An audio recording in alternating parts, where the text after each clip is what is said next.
শুভ সন্ধ্যা সবাইকে, অনেক অনেক প্রীতি এবং শুভেচ্ছা জানিয়ে শুরু করছি আজকের ক্লাস। আমি মেহেদী ধ্রুব, প্রভাষক, বাংলা বিভাগ, কুমিল্লা ভিক্টোরিয়া সরকারি কলেজ, কুমিল্লা। 36তম বিশেষ শিক্ষাকারের কর্মরত আছি। আপনারা সবাই আমাকে চেনেন, আমি আপনাদেরকে চিনি। আমাদের ক্লাস চলছে, তারই ধারাবাহিকতায় আজকে আমাদের ক্লাস প্রকৃতি এবং প্রত্যয়। প্রকৃতি এবং প্রত্যয়ের নাম শুনলেই গায়ে মনে হয় জ্বর আসে বা একটু ভয় লাগে অনেকেরই। তো সেই কঠিন এবং জটিল জিনিসটি কীভাবে সহজ করে পড়া যায় বা কীভাবে পড়লে আমরা পরীক্ষা উত্তর করতে পারবো বা আমরা 15 নম্বর পাবো, সেটি নিয়ে আমরা আজকে কথা বলবো। এবং আমরা প্রকৃতি এবং প্রত্যয় 3টি ক্লাসে আমরা শেষ করব।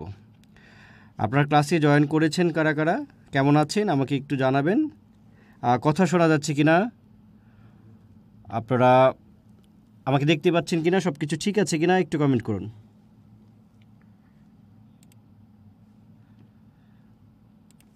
দেখা যাচ্ছে কি?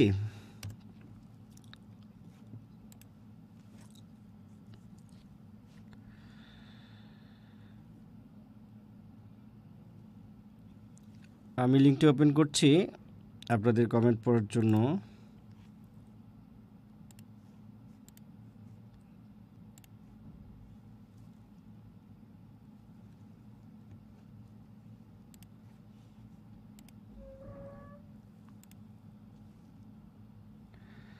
ক্লাস শুরু করছি। আমরা আজকে একটু পরীক্ষা চলছে, আপনারা সেই পরীক্ষাটা পরীক্ষা অল ক্লিয়ার স্যার, তৃষা বলেছেন। স্যার প্রকৃতি প্রত্যয় যেন উন্মত্ত ঘোড়া, একে কোনোভাবেই বসে আনতে পারছি না। আচ্ছা, ঘোড়ার পিঠে উঠতে হবে, বসে আনতে হবে। সেটা হচ্ছে কিছু কিছু ঘোড়া থাকবে, ঘোড়া থাকার দরকার আছে। সব গাধা মহিষ গরু থাকলে তো হবে না। ওকে, আপনার কথা আমার ভালো লেগেছে। এটা কে বলেছেন? শহীদুল ইসলাম। আপনার সেন্স অফ হিউমার চমৎকার। কতজন জয়েন করেছে এটা কোথায় দেখা যায়? ওই দিন আমার এখানে থেকে আমি দেখতে পাচ্ছিলাম 52। আচ্ছা, এখনও আমাদের লোকজন এখনও জয়েন করেনি, জয়েন করুক সবাই, তারপর আমরা ক্লাস শুরু করছি। তার আগে আমরা আজকে যে পরীক্ষাটি হচ্ছে ধাতু এবং উপসর্গের উপর একটা টেকনিক্যাল কারণে এটা যথাসময়ে পরীক্ষাটি হয়নি, একদিন পরে আমরা পরীক্ষাটা নিচ্ছি। আজকে রাত 12টা পর্যন্ত পরীক্ষাটা দেওয়া যাবে, লাইভ পরীক্ষা।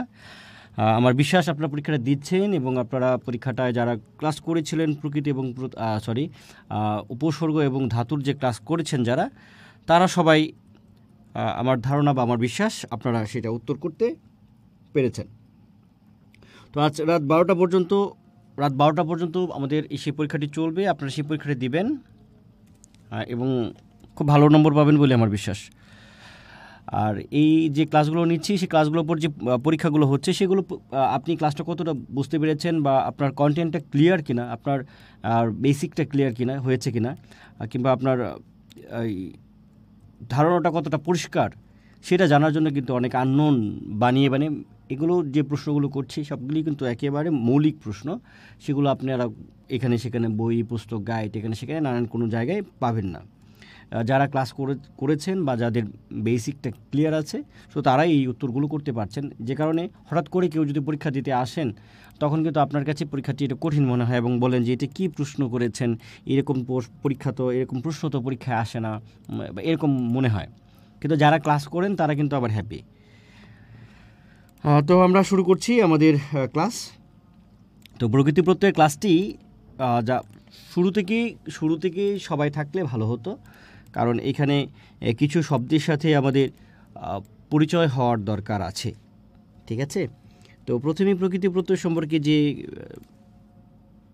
ইন্ট্রো বা ভূমিকা যে কথাটা, সেগুলো কিন্তু এখানে দেওয়া আছে। আমরা প্রকৃতি প্রত্যয় এর কথাতে চলে যাচ্ছি যে প্রকৃতি এবং প্রত্যয় ব্যাকরণের কোন অংশে আলোচিত হয়।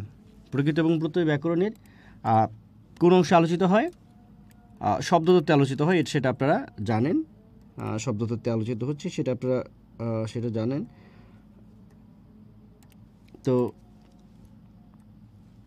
শব্দতত্ত্বে আলোচিত হচ্ছে প্রত্যয় উপসর্গের বিপরীত প্রক্রিয়া। পরীক্ষা এরকম আসতে পারে যে প্রত্যয়টা হচ্ছে কার বিপরীত প্রক্রিয়া?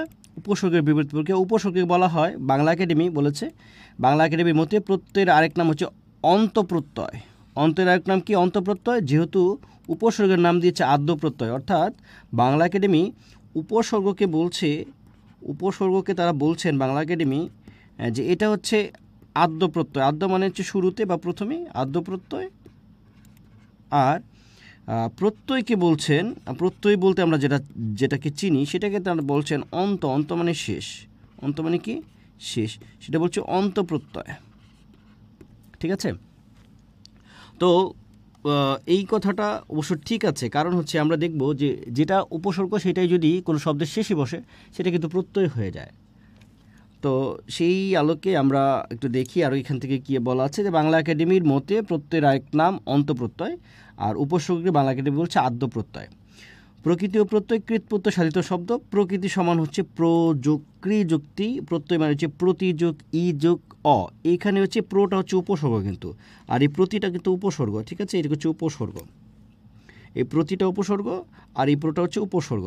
আর এই যে ক্রিটা হচ্ছে ধাতু, ইটা হচ্ছে ধাতু, আর তিটা হচ্ছে প্রত্যয়, অটা হচ্ছে প্রত্যয়। যদিও আমরা এটা নিয়ে বিস্তর আলোচনা করব। তো বিস্তর আলোচনা, এখানে তো অনেক কথাবার্তা লেখা আছে। এই কথাবার্তা এইভাবে না লিখে আমি যদি লিখি আমার মনে হয় বেটার হবে। তো আমি পেন কালো নিচ্ছি, কালো নিয়ে আমি কিছু শব্দ লিখি আপনাদেরকে জিনিসটা বোঝানোর জন্য। ধরেন আমি একটা শব্দ লিখলাম, দুইটা শব্দ লিখি। এখানে লিখলাম করা, আর এখানে লিখলাম হাতা। আমরা বেসিকটা বোঝানোর চেষ্টা করছি। হ্যাঁ, এখন এই করাটাকে যদি আমরা ভাঙি, কর যোগ আ। আচ্ছা, আমি এখানে লিখলাম হাতাকে যদি ভাঙি তাহলে হাত যোগ আ। একটা শব্দকে ভাঙলে একটা শব্দের যে মূল অংশ বা একটা ক্রিয়া বা শব্দের যে মূল অংশ, ক্রিয়া বা শব্দের যে মূল অংশ, সেই মূল অংশের নাম হচ্ছে প্রকৃতি। কি বলেছি? এই মূল অংশের নাম হচ্ছে প্রকৃতি। আমরা লিখি এই মূল অংশের নাম হচ্ছে প্রকৃতি, লিখলাম প্রকৃতি। তাহলে সরি, এখানে হাতা কেন লিখলাম, এটা হবে হাত। হাত। এই মূল অংশের নাম হচ্ছে প্রকৃতি, তাহলে এটার নামও প্রকৃতি হবে, তাই না? এখন দেখব মূল অংশের দিকে তাকাবো, মূল অংশের দিকে তাকাবো সেটা কি ক্রিয়াবাচক কিনা বা সেটা ধাতু কিনা। দেখি কর এটা একটা ধাতু, কর এটা একটা কি ধাতু। যেহেতু এটা ধাতু বা এটার দ্বারা কাজ হয়, ক্রিয়া গঠিত হয়, তাহলে এইটার নাম দেব আমরা ক্রিয়া প্রকৃতি। কি নাম দেব? ক্রিয়া প্রকৃতি নাম দেব। তাহলে আমরা এটার নাম দিই, এটার নাম দিই ক্রিয়া প্রকৃতি। এখন এই হাত, হাত বলতে তো আমরা কাজ বোঝাচ্ছি না বা এটা ধাতু না, তাই না? তাহলে এটার নাম আমরা দেব নাম প্রকৃতি। কি দিব? নাম প্রকৃতি। এখন দেখুন এইখানে আছে আ, তাহলে এই আর পরে যা প্রকৃতির পরে যা বসে তার নাম হচ্ছে প্রত্যয়। তাহলে পরে বসছে হচ্ছে আ, তাহলে আটাকে আমরা বলবো প্রত্যয়। এই পাশে এটা কি বসছে? আ, এটাকে আমরা বলবো প্রত্যয়, তাই না? এখন এই আ, এই আ এবং এই আ দুইটাই কিন্তু আ, এই দুইটাই আ। এই দুইটা আবার উপসর্গ হিসেবে আমরা দেখেছি যে আ প্রথমে, যেমন আহার, হারের আগে যদি আ দিই তাহলে হচ্ছে আহার হয়ে যাচ্ছে। তো এটা পরে বসতে বলে এটাকে আমরা বলছি অন্তঃপ্রত্যয় বা প্রত্যয়। আর এটা যদি কোনো একটা শব্দের আগে বসতো তাহলে সেটা কিন্তু উপসর্গ হিসেবে বিবেচিত হতো। এখন এটাকে আমরা প্রত্যয় বলছি, এটাকেও প্রত্যয় বলছি। এখন আমাকে দেখতে হবে এই আ কার সাথে যুক্ত হয়েছে। এই আ যুক্ত হয়েছে একটি নাম, নাম প্রকৃতির সাথে, অর্থাৎ একটা নাম পদের সাথে, তাই না?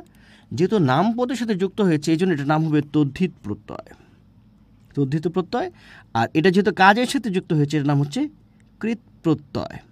অর্থাৎ আমরা দেখতে পাচ্ছি যে প্রত্যয়ের নিজস্ব কোনো সত্তা নেই। প্রত্যয়টা কি কৃত হবে না প্রত্যয়টা কি তদ্ধিত হবে, সেইটা নির্ভর করছে প্রকৃতির উপর। যদি একটা নাম শব্দের পরে বসে, নাম শব্দের পরে যদি বসে প্রত্যয়টা, তাহলে সে হবে তদ্ধিত প্রত্যয়। আর যদি ক্রিয়া বা ধাতুর পরে বসে তাহলে সেটাকে বলছি আমরা কৃত প্রত্যয়। বিষয়টা যদি আমরা বাস্তব জীবনে সেটা তুলনা করি, আমরা যদি প্রকৃতিকে পুরুষ ধরি আর প্রত্যয়কে যদি নারী ধরি, ধরেন ঐশ্বরিয়া রায়, ঐশ্বরিয়া রায় ছিল তার নাম। ঐশ্বরিয়া রায় কি চৌধুরী নাকি ঐশ্বরিয়ার নাম পুরো নাম কি? আচ্ছা ঐশ্বরিয়া, আচ্ছা যাক, ঐশ্বরিয়া রায় এটুকু মনে করি, ওর সাথে ওদের আসলে কিনা আমার মনে নেই। আচ্ছা ঐশ্বরিয়ার সাথে বিয়ে হয়েছে যে এই অভিষেক বচ্চনের, তাই না? এখন তার নাম হয়ে গেল ঐশ্বরিয়া রায় বচ্চন। কিন্তু ঐশ্বরিয়ার সাথে যদি বিয়ে হতো ধরেন সালমান খানের সাথে, তাহলে কি হতো? ঐশ্বরিয়া খান। অর্থাৎ আমরা দেখতে পেলাম যে ঐশ্বরিয়ার নিজস্ব কোনো সত্তা নেই, অর্থাৎ প্রত্যয়ের নিজস্ব কোনো সত্তা নেই, সে যার সাথে বসে তার নাম ধারণ করে। এই আটা ক্রিয়ার সাথে বসছে বলে আটা হচ্ছে কৃত প্রত্যয়, এই আটা কার সাথে বসছে? নাম প্রকৃতির সাথে বসছে বলে তার নাম হচ্ছে তদ্ধিত প্রত্যয়। ঠিক ঐশ্বরিয়ার মতো, ঐশ্বরিয়া যদি সালমান খানের সাথে বিয়ে হতো তার নাম হতো ঐশ্বরিয়া খান, যেহেতু বচ্চনের সাথে বিয়ে হয়েছে তার নাম হচ্ছে ঐশ্বরিয়া রায় বচ্চন। ব্যাপারটা বোঝা গেল? তো ওই প্রত্যয়ের বিষয়টা কিন্তু সেম। এখন এগুলোর অনেক বেশি অল্টারনেটিভ নাম আছে। এখন আমার তো এই যে করাটা তো আমার হচ্ছে ধরেন একটা প্রত্যয় সাধিত শব্দ, হাতাও একটি প্রত্যয় সাধিত শব্দ। এখন প্রত্যয় সাধিত যে শব্দ আছে তার নাম হচ্ছে কৃদন্ত পদ। কি পদ? কৃদন্ত পদ। কি বলেছি? কৃদন্ত পদ। আর এই হাতাকে যেহেতু এটা কাজ নাই, তো এটার নাম হচ্ছে তদ্ধিদান্ত পদ। তদ্ধিদান্ত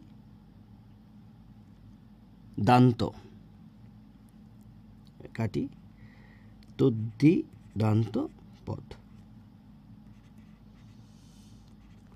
এখন এই যে কৃদন্ত পদ বা তদ্ধিদান্ত পদ, এটা ত হবে, আমি দ লিখে ফেলেছি।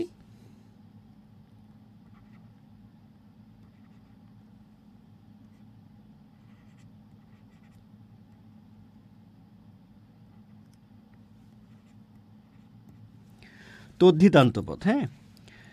তো এই যে কি বলে, তদ্ধিদান্ত পদ এবং কৃদন্ত পদ, এইগুলোর সব সময় দুইটা পদ হবে, হয় এরা বিশেষ্য হবে অথবা বিশেষণ হবে। প্রত্যয় সাধিত শব্দ দুইটা পদ হবে, হয় বিশেষ্য হবে অথবা বিশেষণ হবে। 100% শিওর, এর বাইরে অন্য কোনো পদ হবে না। পরীক্ষায় যদি এরকম আসে যে প্রত্যয় নিষ্পন্ন যে শব্দটি আছে সেটি কোন পদ হয়, সে বিশেষ্য হয় অথবা বিশেষণ হয়। কি বলেছি? বিশেষ্য হয় অথবা বিশেষণ হয়। এই যে বিশেষ্যটা যে হয় এটাকে আমরা ক্রিয়া বিশেষ্য বলতে পারি। কি বলতে পারি? ক্রিয়া বিশেষ্য বলতে পারি। কি বলতে পারি? ক্রিয়া বিশেষ্য করতে পারি, যেহেতু ক্রিয়া থেকে পেয়েছি। ক্রিয়া থেকে যে বিশেষ্য পাই তাকে আমরা ক্রিয়া বিশেষ্য কিন্তু বলতে পারি। ওকে, আমরা এই ক্রিয়া বিশেষ্য বিষয়টা পরে জটিল না করে আমরা শুধু এটুকু জানি যে বিশেষ্য হয় এবং বিশেষ্য হয়। এখন এই যে নাম যে প্রকৃতি, হাত একটি শব্দ, তাই না? এই হাত বিভক্তিহীন নাম পদকে বলা হয় প্রাতিপদিক। তাহলে এই নাম প্রকৃতিকে আমরা কিন্তু প্রাতিপদিকও বলতে পারবো। আর ক্রিয়া প্রকৃতিকে, মানে ক্রিয়ার যে মূল অংশ তাকে বলা হয় ধাতু। তাহলে এটাকে আমরা ধাতুও বলতে পারবো। তাহলে এই করকে আমরা ধাতু বলতে পারবো, করকে আমরা ক্রিয়া প্রকৃতি বলতে পারবো, এই হাতকে আমরা নাম প্রকৃতি বলতে পারবো, এবং এই হাতকে আমরা প্রাতিপদিকও বলতে পারবো। অর্থাৎ বিভক্তিহীন নাম শব্দকে কী বলা হয়? প্রাতিপদিক বলে। এই কথাটা অনেক বেশি আসে, হ্যাঁ, এই কথাটা পরীক্ষায় অনেক বেশি আসে যে বিভক্তিহীন নাম পদকে কী বলা হয়? প্রাতিপদিক বলা হয়। ঠিক আছে? তাহলে এই হলো মোটামুটি আমাদের এখানে বেসিকটা। আপনারা ক্লিয়ার কিনা বা আপনারা বুঝতে পারছেন কিনা, বা এইটুকুর মধ্যে আপনাদের কোনো জানার কিছু আছে কিনা, এইটুকুর মধ্যে জানার কিছু আছে কিনা?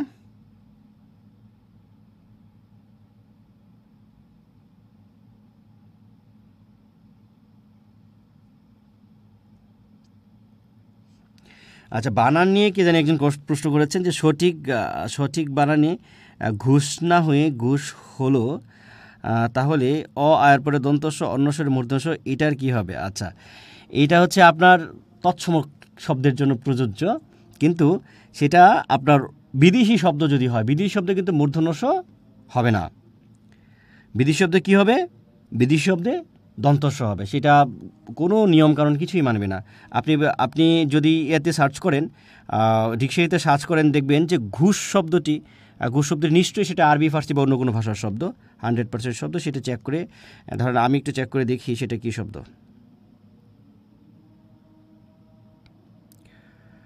আচ্ছা, ঘুষটা হচ্ছে বাংলা শব্দ। ঘুষটা হচ্ছে কি? বাংলা শব্দ। তো বাংলা শব্দে মূর্ধন্য ষ হবে না, মূর্ধন্য ষ শুধু একটা শব্দেই হয়, সেটা হচ্ছে কি তৎসম শব্দে হয়। আচ্ছা, যদিও আমাদের এইটা আজকে পড়াশোনা ছিল না, এটা প্রাসঙ্গিকভাবে আমি এটা বলে দিলাম। প্রকৃতি ও প্রত্যয়, দেখি কোনো প্রশ্ন আছে কি না। ও আচ্ছা, একজন চিহ্নের কথা বলেছেন, ওকে। হ্যাঁ, একটা চিহ্ন আছে, সেটা ধাতু চিহ্ন। এটা 9 10-এর নতুন ব্যাকরণ অবশ্যই চিহ্নটা এখন আর দেয় না। 9 10-এর নতুন ব্যাকরণ এই চিহ্নটাকে অমিট করেছে, যে চিহ্নটা দেওয়ার দরকার নেই। এটা কর যে ক্রিয়া ধাতু এটা এমনিতেই বোঝা যাচ্ছে, সো এটা দিয়ে আর ভেজাল করার দরকার নেই। এটা 9 10-এর নতুন ব্যাকরণ মনে করছেন, তবে আপনি যেহেতু বলেছেন আমরা দিয়ে দিলাম। তাহলে এই যে এরকম একটা রুট ওভারের মতো বা টিকের মতো, টিকও না ঠিক, রুট ওভারও না ঠিক, এরকম একটা টিক চিহ্নের মতো।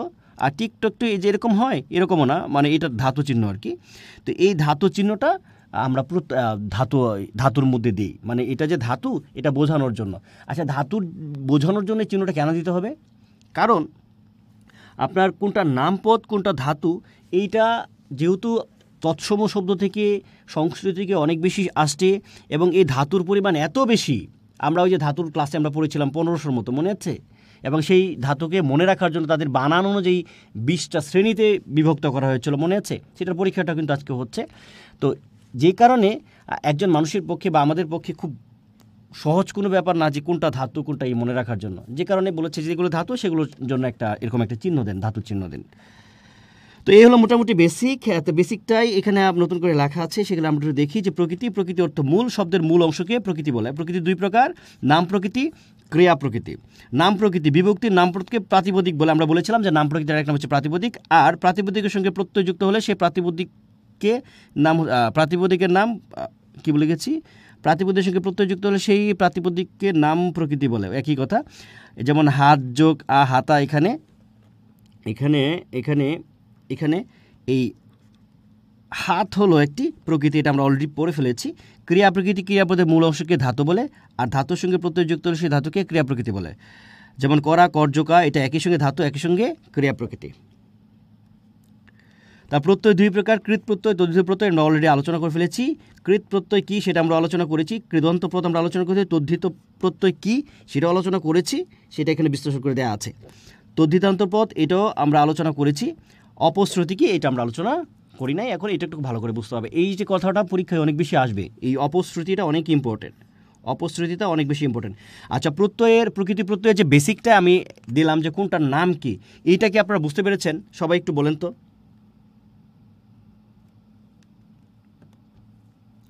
আচ্ছা, শহীদুল রহমান বলছেন কোন শব্দ কি প্রত্যয় কেমনে বুঝবো স্যার? আচ্ছা শোনেন, এটা একটা কথা আছে, আমি কথাটা লিখি এখানে, যে এক্সাম্পল ইজ বেটার দেন, এই কথাটা আমি লিখে রাখছি, example is better than precept. আমি এই কথাটা এখানে লিখি, এটা আমি প্রত্যয়ের জন্য আমার কাছে অনেক বেশি মনে হয়েছে।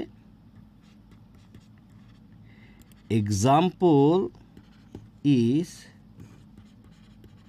Better than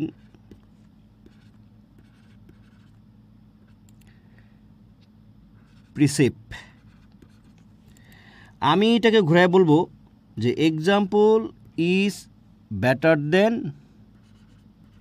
rule. অর্থাৎ আমাদের যত নিয়ম আছে, সেটা সব ক্ষেত্রেই যত নিয়ম আছে, আপনি সেই যত রোল আছে, সেটা বাংলার ক্ষেত্রে হোক ইংরেজির ক্ষেত্রে হোক, আপনি রোলটা পরে এটা পড়বেন না, উদাহরণগুলো পড়বেন না। আপনি প্রথম উদাহরণটা বুঝবেন যে এটা কী পরিবর্তন হয়েছে, সেই উদাহরণটার সাথে মিলিয়ে আপনি রোলটা দেখবেন যে এই নিয়মটা আসলে ঠিক আছে কিনা। বুঝতে পেরেছেন?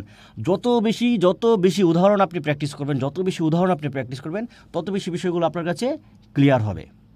সবচেয়ে বড় এবং এটা প্রত্যয়ের জন্য অনেক বেশি জরুরি ব্যাপার, কারণ এই প্রত্যয়ের এই ধাতুর পরিমাণ সংখ্যা এবং শব্দের সংখ্যা এত বিশাল, এত ব্যাপক, যে একজন মানুষের পক্ষে সে যত বড় পণ্ডিত হোক, তার পক্ষে সমস্ত ধাতু শব্দের মূল মনে রাখা অবশ্যই অনেক বেশি কঠিন। কারণ আমরা মূলত শব্দটা চিনি বা শব্দটা পড়ি বা শব্দটা লিখি, কিন্তু ওই শব্দটা সবগুলো শব্দই কেউ কখনো ভেঙে শিখেছে কি যে এটার মূল কোথায়?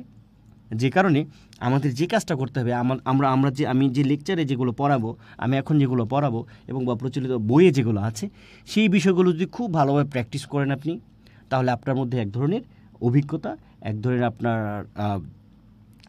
মানে আপনি একটা জিনিস বুঝতে পারবেন দেখলেই যে এই বিষয়টা কেমন হবে, এক ধরনের ধারণা আপনার জন্ম নেবে, আপনি দেখলেই বুঝতে পারবেন। আপনি হয়তো বুঝতেই পারবেন না যে এই জিনিসটা আপনি অলরেডি শিখে গেছেন। যে কারণে আমাদের এই প্রত্যয় থেকে অনেক অনেক অনেক বেশি উদাহরণ শিখতে হবে। অনেকে আপনারা বলেন যে স্যার এটার প্রকৃতি প্রত্যয় কী? ধরেন কোনো একটা শব্দ, সব শব্দ তো প্রকৃতি প্রত্যয় হবে না, কারণ সব শব্দ তো প্রত্যয় নিষ্পন্ন না, সব শব্দের সন্ধি হবে না, সব শব্দের সমাস হবে না। আপনি একটা সমাস বললেন যে ভাই এটা সমাস কি? কারণ শব্দটা সমাস দ্বারা নিষ্পন্ন হয়নি, শব্দটাতে সন্ধি হয়নি। যেখানে সন্ধি হয় না সেখানে তো বিচ্ছেদ করার প্রশ্নই আসে না। শব্দটা প্রকৃতি প্রত্যয় নিষ্পন্ন না, তাই সেটা প্রকৃতি প্রত্যয় হবে না। কোনো জায়গা থেকে একটা বিদেশ থেকে একটা শব্দ আসলো, সেটার প্রকৃতি প্রত্যয় আমি কী নির্ণয় করব? বিষয়টাগুলো হচ্ছে এরকম, খেয়াল রাখতে হবে যে ওই শব্দটা প্রত্যয় নিষ্পন্ন কিনা, ওই শব্দটার সাথে উপসর্গ যুক্ত হয়েছে কিনা, সেই শব্দটা সন্ধিজাত কিনা, সেই শব্দটা সমাসজাত কিনা, সমাস দ্বারা হয়েছে কিনা, এটা খেয়াল রাখতে হবে। তো খেয়াল রাখার বুদ্ধি কি, যখন আপনার মধ্যে কোনো কনফিউশন চলে আসবে তখন আপনি বাংলা একাডেমি যে ডিকশনারিটা আছে সেটা আপনি রাখবেন, সেটা আপনি খুলবেন, খুলে দেখবেন ওই শব্দটার মধ্যে দেখবেন শব্দটা কি আরবিন না ফার্সির, না শব্দটার প্রকৃতি প্রত্যয় কী, এগুলো সব কিছু বিশেষণ সমস্ত কিছু দেওয়া আছে। আপনি যত বেশি ডিকশনারি ব্যবহার করবেন, অভিধান ব্যবহার করবেন, তত বেশি আপনার কনফিউশনগুলো কমে যাবে। তো প্র্যাকটিস করতে হবে, প্র্যাকটিস মোর অ্যান্ড মোর। যত বেশি প্র্যাকটিস করবেন যত বেশি কৃদন্তপদ বুঝতে পারেন নাই না? আচ্ছা, কৃত প্রত্যয় নিষ্পন্ন কৃত প্রত্যয় জাত যত শব্দ আছে সব হচ্ছে কৃদন্তপদ। ধরেন আমি লিখলাম এখানে, লিখলাম করা, তাহলে কর যোগ করা থেকে করা হয়েছে। ধরেন আমি বললাম চলন, চল যোগ অন, কী হয়েছে? চলন। আমি বললাম চলন্ত, চল যোগ অন্ত, চলন্ত। তাহলে এই যে বললাম চলন, এই যে বললাম চলন্ত, এই যে বললাম করা, এগুলো সব হচ্ছে কৃদন্তপদ। অর্থাৎ কৃতপ্রত্যয় নিষ্পন্ন যত শব্দ আছে সব হচ্ছে কৃদন্তপদ। কি বলেছি? কৃতপ্রত্যয় দ্বারা নিষ্পন্ন যত পদ আছে, যত শব্দ আছে সব হচ্ছে কৃদন্তপদ। আর শব্দটা যদি তদ্ধিত প্রত্যয় হয় তাহলে সেটার নাম হচ্ছে তদ্ধিতান্তপদ। ঠিক আছে? ওকে, আমরা যেটা পড়ছিলাম সেই এতে চলে যায়, অপশ্রুতিতে চলে যায়। এই অপশ্রুতি সংজ্ঞাটা পরীক্ষা অনেক বেশি আসে। প্রত্যয় যুক্ত হলে ধাতু বা শব্দের মধ্যে কোনো কোনো ক্ষেত্রে স্বরের কিছু পরিবর্তন ঘটে, এই পরিবর্তনকে অপশ্রুতি বলে। এটা অনেক ইম্পর্টেন্ট কথা, প্রচলিত অনেক বই হয়তো উদাহরণ মানে এই সংজ্ঞাটা নাও থাকতে পারে। প্রত্যয় যুক্ত হলে ধাতু বা শব্দের মধ্যে, কি বলেছি? প্রত্যয় যুক্ত হলে ধাতু বা শব্দের মধ্যে কোনো কোনো ক্ষেত্রে স্বরের কিছু পরিবর্তন ঘটে, অর্থাৎ আকার ওকার রসিকার দীর্ঘকার এগুলোর পরিবর্তন ঘটে। এই পরিবর্তনকে অপশ্রুতি বলে। এবং সেই অপশ্রুতি হতে 3 প্রকার হতে পারে। অপশ্রুতি কয় প্রকার? পরীক্ষা যদি আসে যে অপশ্রুতি কয় প্রকার? 3 প্রকার। একটা নাম হচ্ছে গুণ, একটা নাম হচ্ছে বৃদ্ধি, আর একটা নাম কি? সম্প্রসারণ। তাহলে গুণ, বৃদ্ধি এবং সম্প্রসারণ, এই 3টাকে একত্রে কি বলা হয়? অপশ্রুতি বলা হয়। গুণ, বৃদ্ধি, সম্প্রসারণ 3টাকে একত্রে অপশ্রুতি বলা হয়। আপনাদের এতে স্ক্রিনে মনে হয় কি ভালো করে, এই ছকটা কি ভালো করে দেখা যাচ্ছে? ছকটা কি ভালো করে দেখা যাচ্ছে নাকি একটু কমেন্ট করুন তো। ছকটা কি ভালো করে দেখা যাচ্ছে?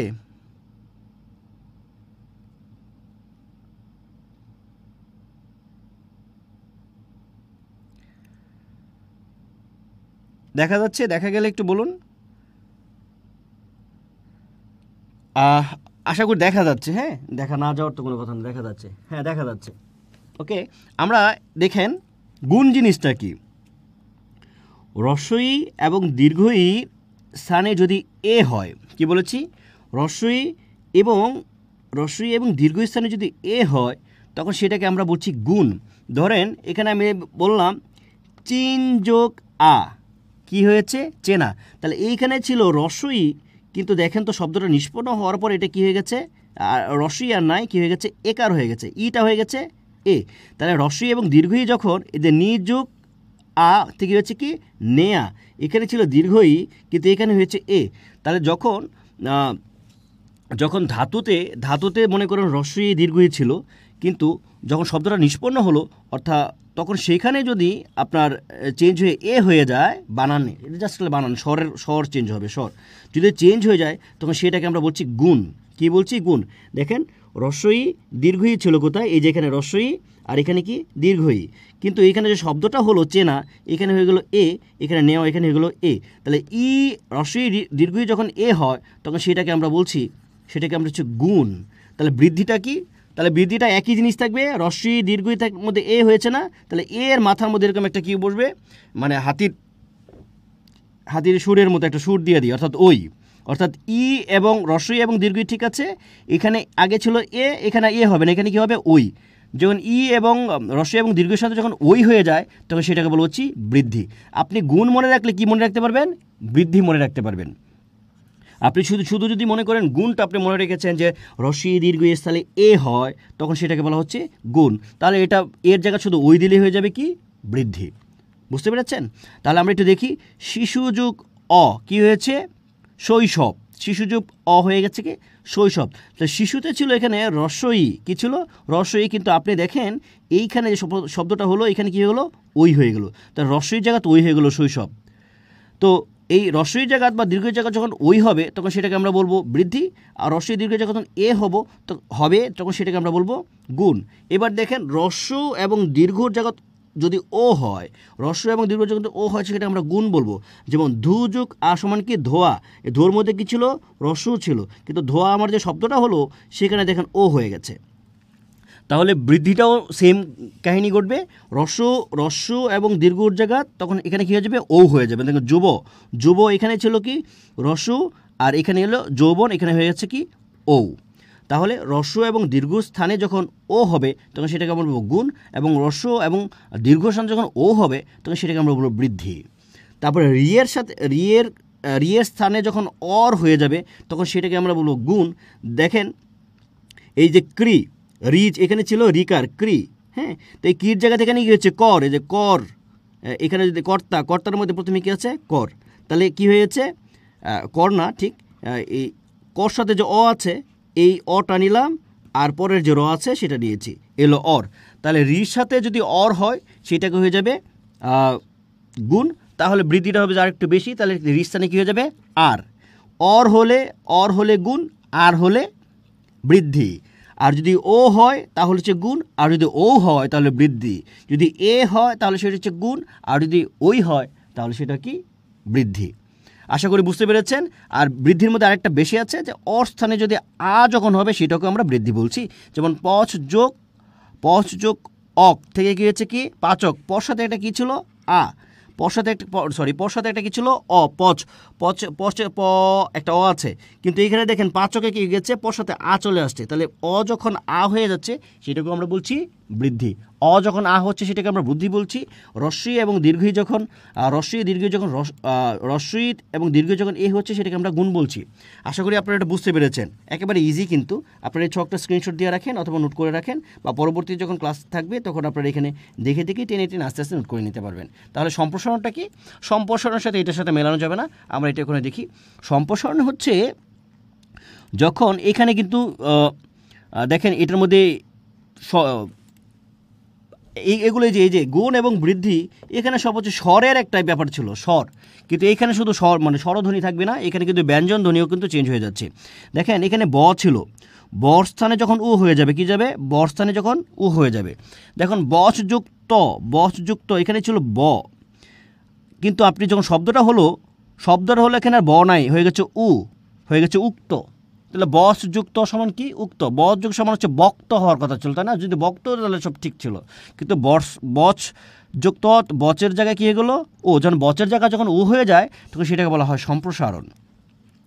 সেম ঘটনা যখন রর সাথে এর পরিবর্তে যখন রি হয়ে যাবে, এর পরিবর্তে যখন রি হয়ে যাবে তখন সেটাকে আমরা সম্প্রসারণ বলবো।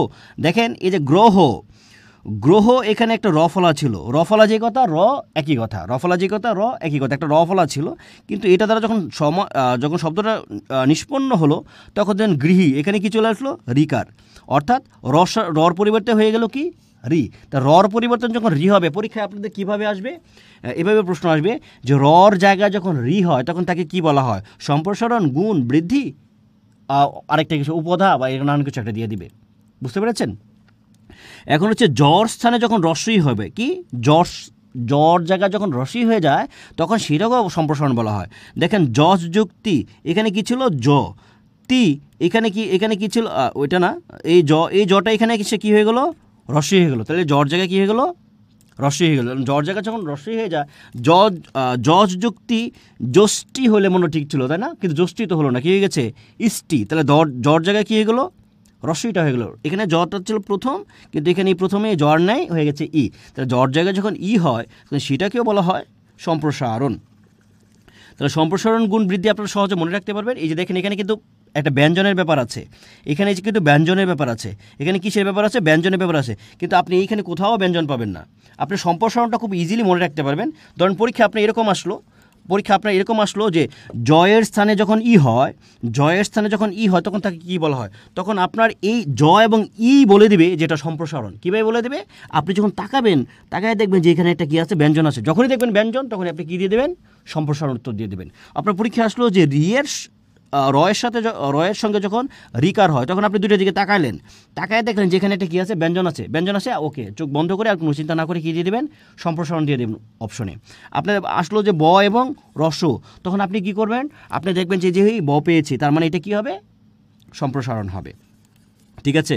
আর আপনি তাহলে গুণ এবং বৃদ্ধি কীভাবে সহজভাবে মনে রাখবেন? শর্ট টেকনিকে আপনি দেখেন বৃদ্ধি মানে হচ্ছে ওই, বৃদ্ধি মানে হচ্ছে ও, বৃদ্ধি মানে হচ্ছে আর, বৃদ্ধি মানে হচ্ছে আ। তাহলে এইটার ছোট রূপ কি? ও এর ছোট রূপ হচ্ছে এ, ও এর ছোট রূপ হচ্ছে ও, আর এর ছোট রূপ হচ্ছে কি? অর। তাহলে যেটা ছোট রূপ সেটা হচ্ছে গুণ, আর যেটা বড় রূপ সেটা বৃদ্ধি বা বেশি। মনে থাকবে? এইভাবে আপনারা মনে রাখবেন। আমি কিন্তু প্রশ্ন করব, আমি এই যে এটার উপর যে পরীক্ষা হবে তখন কিন্তু আমি এই যেভাবে প্রশ্ন করব যে রিয়া স্থানে আর হলে সেটাকে কি বলা হয়? গুণ, বৃদ্ধি, সম্প্রসারণ, ইটি, এগুলো নানান কিছু দিয়ে দিব। পারবেন না? আর অপশ্রুতি কাকে বলা হচ্ছে? তাহলে এই তিনটা গুণ, বৃদ্ধি এবং সম্প্রসারণ, এই তিনটাকে একত্রে বলা হচ্ছে অপশ্রুতি। এটা কিন্তু পরীক্ষায় আসে, নানান নিয়োগ পরীক্ষায় কিন্তু বিভিন্ন জায়গায় দেখা গেছে যে অপশ্রুতি কাকে বলে, অপশ্রুতি কত প্রকার, এরকমভাবে প্রশ্ন আসতে পারে। আমরা পরবর্তী টেকনিক চলে যাচ্ছি। পরেরটা হচ্ছে ইত বা অনুবন্ধ, টি বা উপধা। এইখান থেকে পরীক্ষায় প্রশ্ন আসবে, ছোট প্রশ্ন, এই যে কোনো জায়গা থেকে প্রশ্ন চলে আসতে যে হোয়াট ইজ ইট বা হোয়াট ইজ অনুবন্ধ, বা টি কি বা উপধা কি। তো এইখানে কিন্তু আমি কথাবার্তা লিখে রেখেছি, এইভাবে লিখে রেখেছি যে ঈদ বা অনুবন্ধ সংজ্ঞা লিখে রেখেছি। প্রত্যয়ের সঙ্গে অনেক সময় বাড়তি কিছু শব্দ থাকে যেগুলিকে ধাতু বা প্রত্যয়ের সঙ্গে যুক্ত হয় না।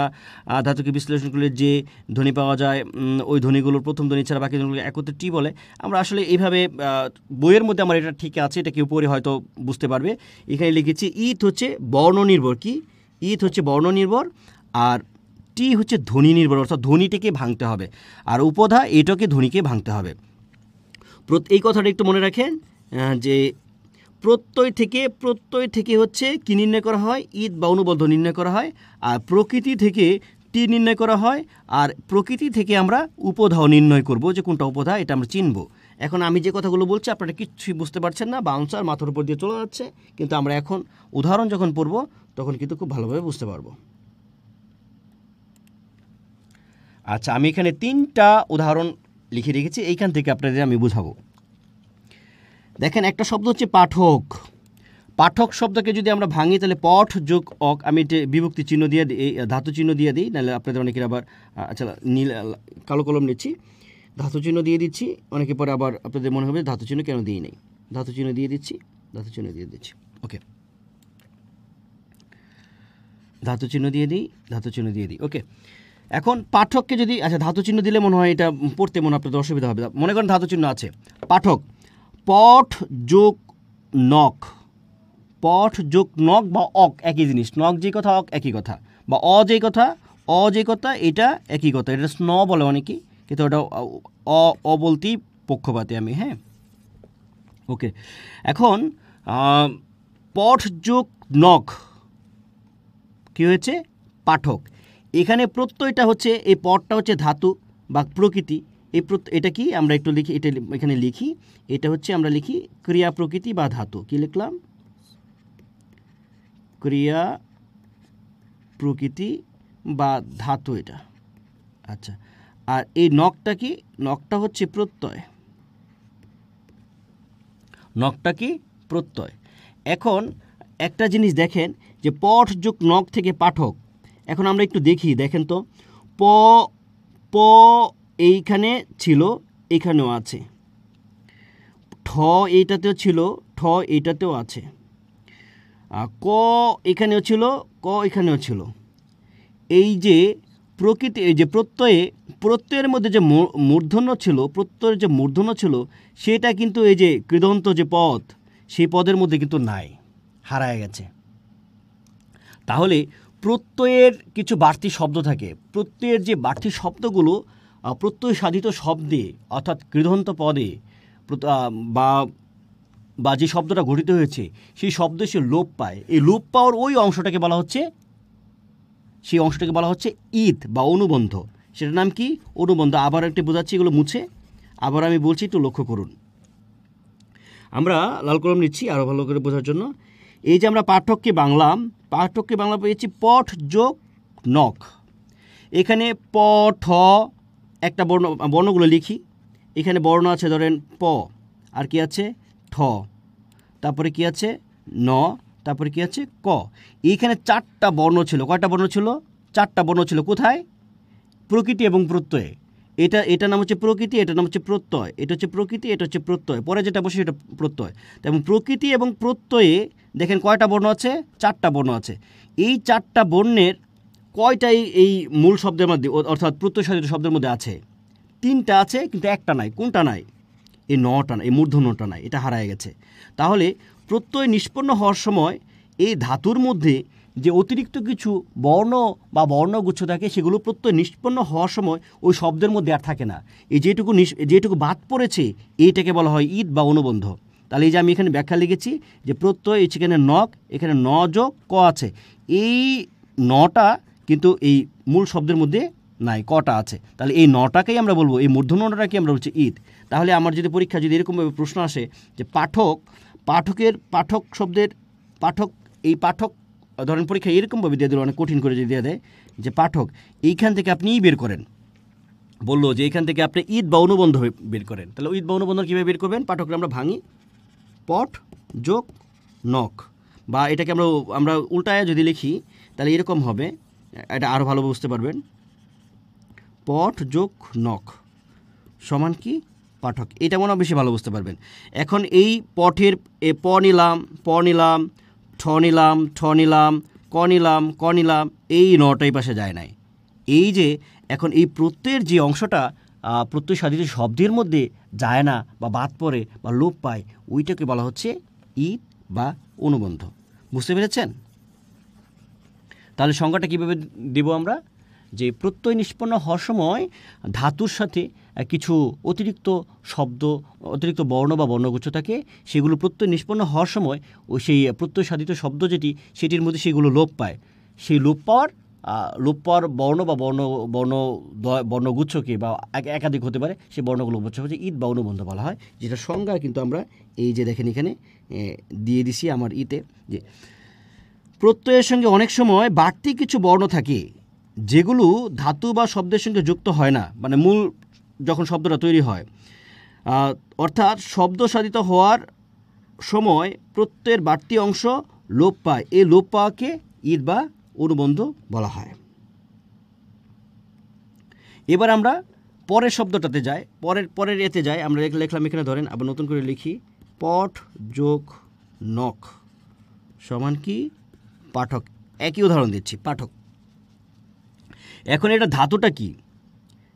এখানে ধাতুটা হচ্ছে পঠ। এই পঠ ধাতুকে আমরা বিশ্লেষণ করি। তাহলে পর সাথে এটা কি আছে? অ আছে, ও একটা, তাহলে হচ্ছে প যোগ পঠ, আর সাথে হচ্ছে ঠ নিচে ই। এখন এই যে প, অ এবং ঠ, এখানে আমরা কয়টা ধ্বনি পেয়েছি বা কয়টা বর্ণ পেয়েছি? 3টা বর্ণ পেয়েছি। কয়টা? 3টা বর্ণ পেয়েছি। এখন এই 3টার প্রথমটা বাদ দেন। ধাতুর প্রথম বর্ণ বাদ দেওয়ার পরে যে বর্ণগুলো থাকে সেগুলোকে একত্রে বলা হয় টি। তাহলে এখানে টিটা কি? টিটা হচ্ছে অট। টিটা কি? অট। এটা কি বুঝতে পেরেছেন? আবারও আমি লিখছি, ধরেন আমি লিখলাম এখানে পঠ যোগ নখ সমান কি? পাঠক। এটা লিখেছি। তাহলে এই পঠটা কি? এখানে ধাতু, তাই না?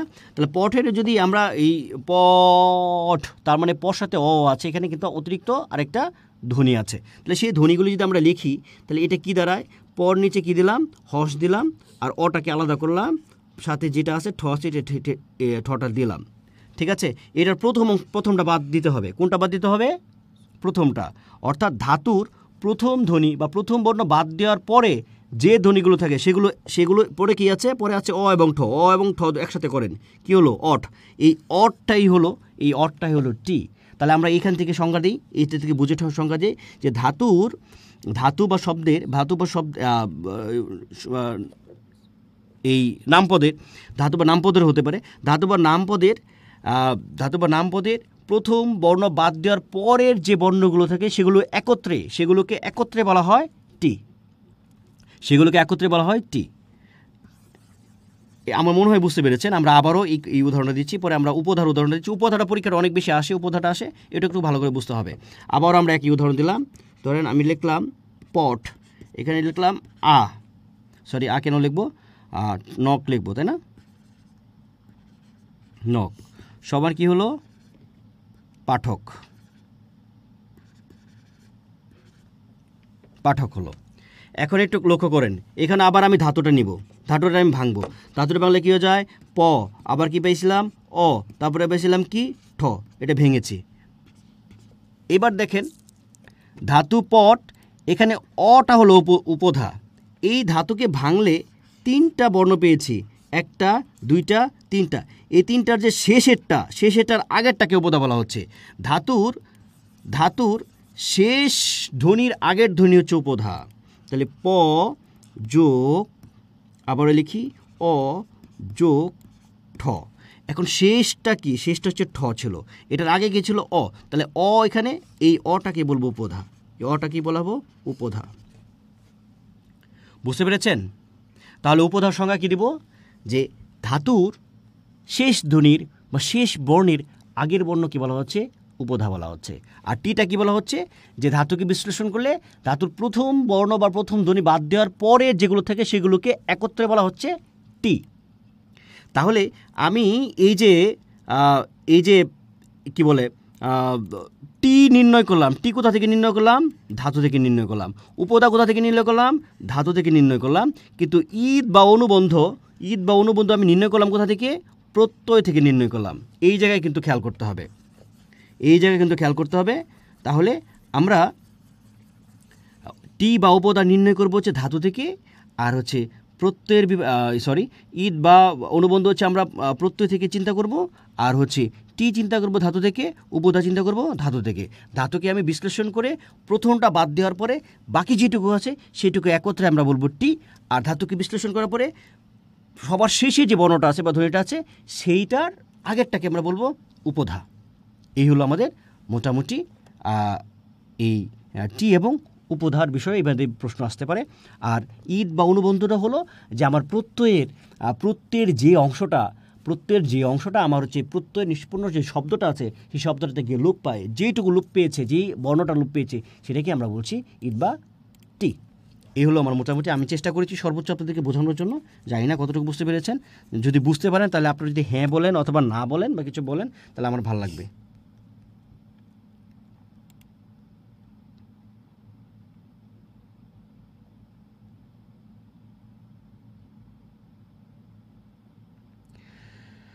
আচ্ছা, মোহাম্মদ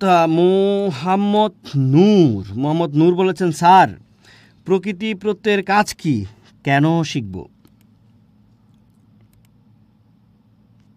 আচ্ছা, এটার উত্তর হলো, আমি প্রথম ক্লাসেই প্রথম দিকেই প্রথম ক্লাস বা দ্বিতীয় ক্লাস বা তৃতীয় ক্লাস এই সময় হয়তো বলেছিলাম যে দেখুন, পৃথিবীতে সবার আগে একটা ভাষা তৈরি হয়।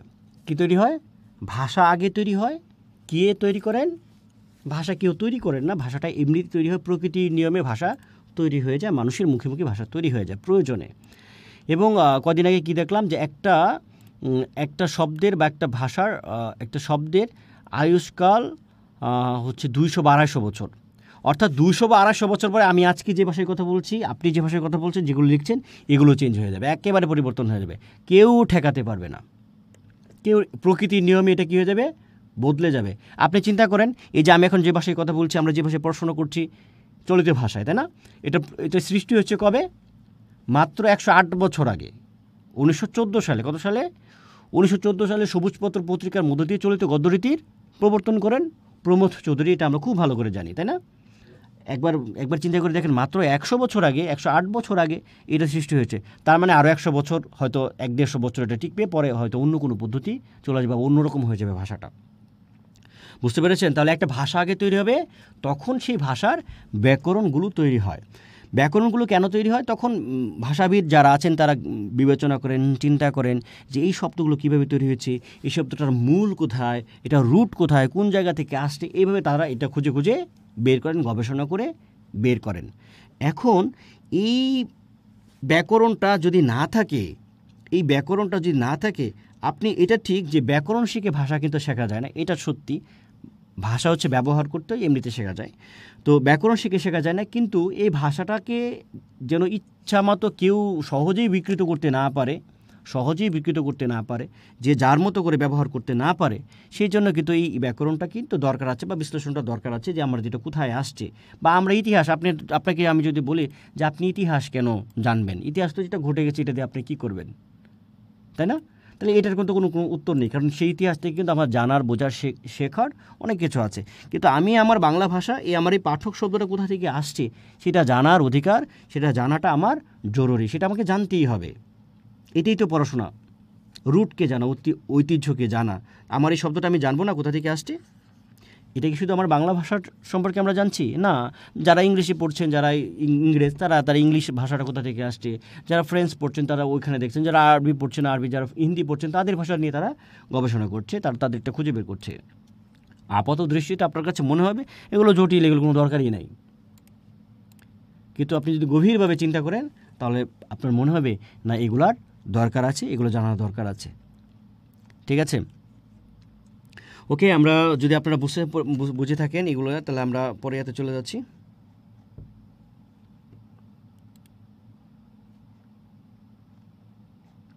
কৃদন্তপদ তো অন্য জিনিস। একজন জয়ঙ্কর বলেছেন, জয়ঙ্কর যে কৃদন্তপদ না, কৃদন্তপদের একটু টিক চিহ্ন দেয়াই যাবে না।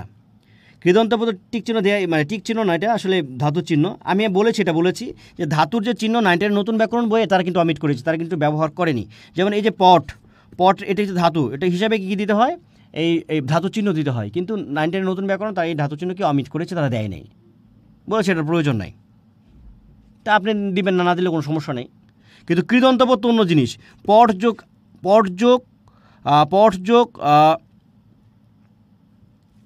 পটযোগ নখ থেকে কি হলো, পাঠক। এই পাঠক হচ্ছে কৃদন্তপদ। আর কৃদন্তপদ হচ্ছে আমরা যেটা ব্যবহার করি, আমরা কিন্তু পট ব্যবহার করি না, বা নখও ব্যবহার করি না। আমরা কিন্তু প্রকৃতি এবং প্রত্যয়, প্রকৃতি দিয়ে আমরা ব্যবহার করি না, আবার প্রত্যয়ও ব্যবহার করি না। আমরা কী প্রকৃতিটা ব্যবহার করি কখনো কখনো। মেনলি আমাদের ব্যবহারযোগ্য শব্দটা হচ্ছে কি, ওই প্রত্যয় নিষ্পন্ন শব্দটাই কিন্তু আমরা পাঠকটা ব্যবহার করি। কৃদন্তপদ, এটা হচ্ছে কৃদন্তপদ। এই কৃদন্তপদের আগে তো কোনো কিছু দেওয়ার কোনো সুযোগ নেই। আচ্ছা, মেয়ের নিকে নাকি একটু বুঝতে পেরেছেন? হায় রে, তাহলে তো আমার হ্যাঁ, উপধা, হ্যাঁ উপধা একটাই বলাই তো আছে, যে আগের ধ্বনিটা, শেষ ধ্বনির আগের ধ্বনিটাকে বলছি আমরা কি, উপধা, একটাই হবে। শেষ ধ্বনির আগের ধ্বনিটা হচ্ছে উপধা। মিল্টন মন্ডল বলেছেন, স্যার দানার কোনো শেষ নাই, অনেক জানতে চায়। হ্যাঁ, ভেরি গুড। ওই ইন্ডিয়ার কোনো একটা নায়িকা জানি না, ও বললো যে এই বীজগণিত কেন পড়বে। ওইসব মূর্খ মেয়ে কী বললো না বললো সেগুলো আমাদের জানার বিষয় নয়। বীজগণিত নাকি দরকার নেই। আপাত দৃষ্টিতে মনে হয় যে আসলে বীজগণিত কোনো দরকার নেই।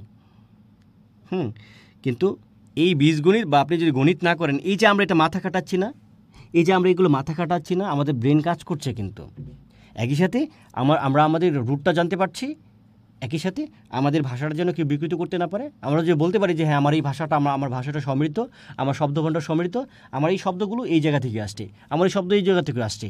এটা হচ্ছে আমার একটা, এটা আমার হচ্ছে দলিল। এগুলো হচ্ছে আমাদের দলিল, এগুলো হচ্ছে আমাদের সংবিধান, ভাষার সংবিধান। ভাষার, মানুষের দেশ পরিচালনার যেরকম সংবিধান থাকে, ব্যাকরণ হচ্ছে ভাষার সংবিধান। সংবিধান যেরকম সব কিছু বলা থাকে, এটা এইখানে আপনি কি সংবিধান মুখস্থ করেন? মুখস্থ কিন্তু করেন না। আপনার কিন্তু আপনাকে জানতে হবে, ওটা আপনি বাদ দিতে পারবেন না। ঠিক এইটাও কিন্তু জানতে হয়, আপনি বাদ দিতে পারবেন না। তো বীজগণিত আসলে কোনো কাজ নাই, দৈনন্দিন জীবনে কোনো কাজে লাগে না। কিন্তু বীজগণিত করতে গিয়ে আপনার ব্রেন কি হয়েছে, শার্প হয়েছে। এই যে বীজগণিত কোন কাজে লাগে, ওই মেয়েটা যদি এই বীজগণিত করতো তাহলে এই প্রশ্ন করতো না। সে বীজগণিত করে নাই বলে তার ব্রেনটা কি হয় নাই, শার্প হয় না, এই কারণে এই প্রশ্নটা করেছে। এটার উত্তর হচ্ছে আমি ওনাকে এভাবে দিতাম যে আপনি যে বীজগণিত করেন নাই, এই আপনার জন্যই কিন্তু বীজগণিতটা দরকার ছিল, আপনি করেন নাই বলেই কিন্তু আজকে আপনি প্রশ্নটা করছেন। এখন এখন এখন বলেন কি কাজে লাগে? আপনার ব্রেন বা মস্তিষ্কের গঠনের জন্য বীজগণিত কাজে লাগে। এভাবে হয়তো উত্তর দিলেও আমার মনে হয় আমি খুশি হতাম। ওকে, আমরা এইবার হচ্ছে খুবই গুরুত্বপূর্ণ একটা জায়গায় চলে আসছি, সেটা হচ্ছে ক্রিয়া প্রকৃতি এবং কৃৎপ্রত্যয়ের মধ্যে পার্থক্যটা কি। এই জায়গায় যেই জায়গায় আপনাদের কনফিউশনটা তৈরি হয় সেই জায়গা নিয়ে আমি এখন একটু আলোচনা করব। তার জন্য আমার দরকার হচ্ছে একটা ব্ল্যাঙ্ক শিট।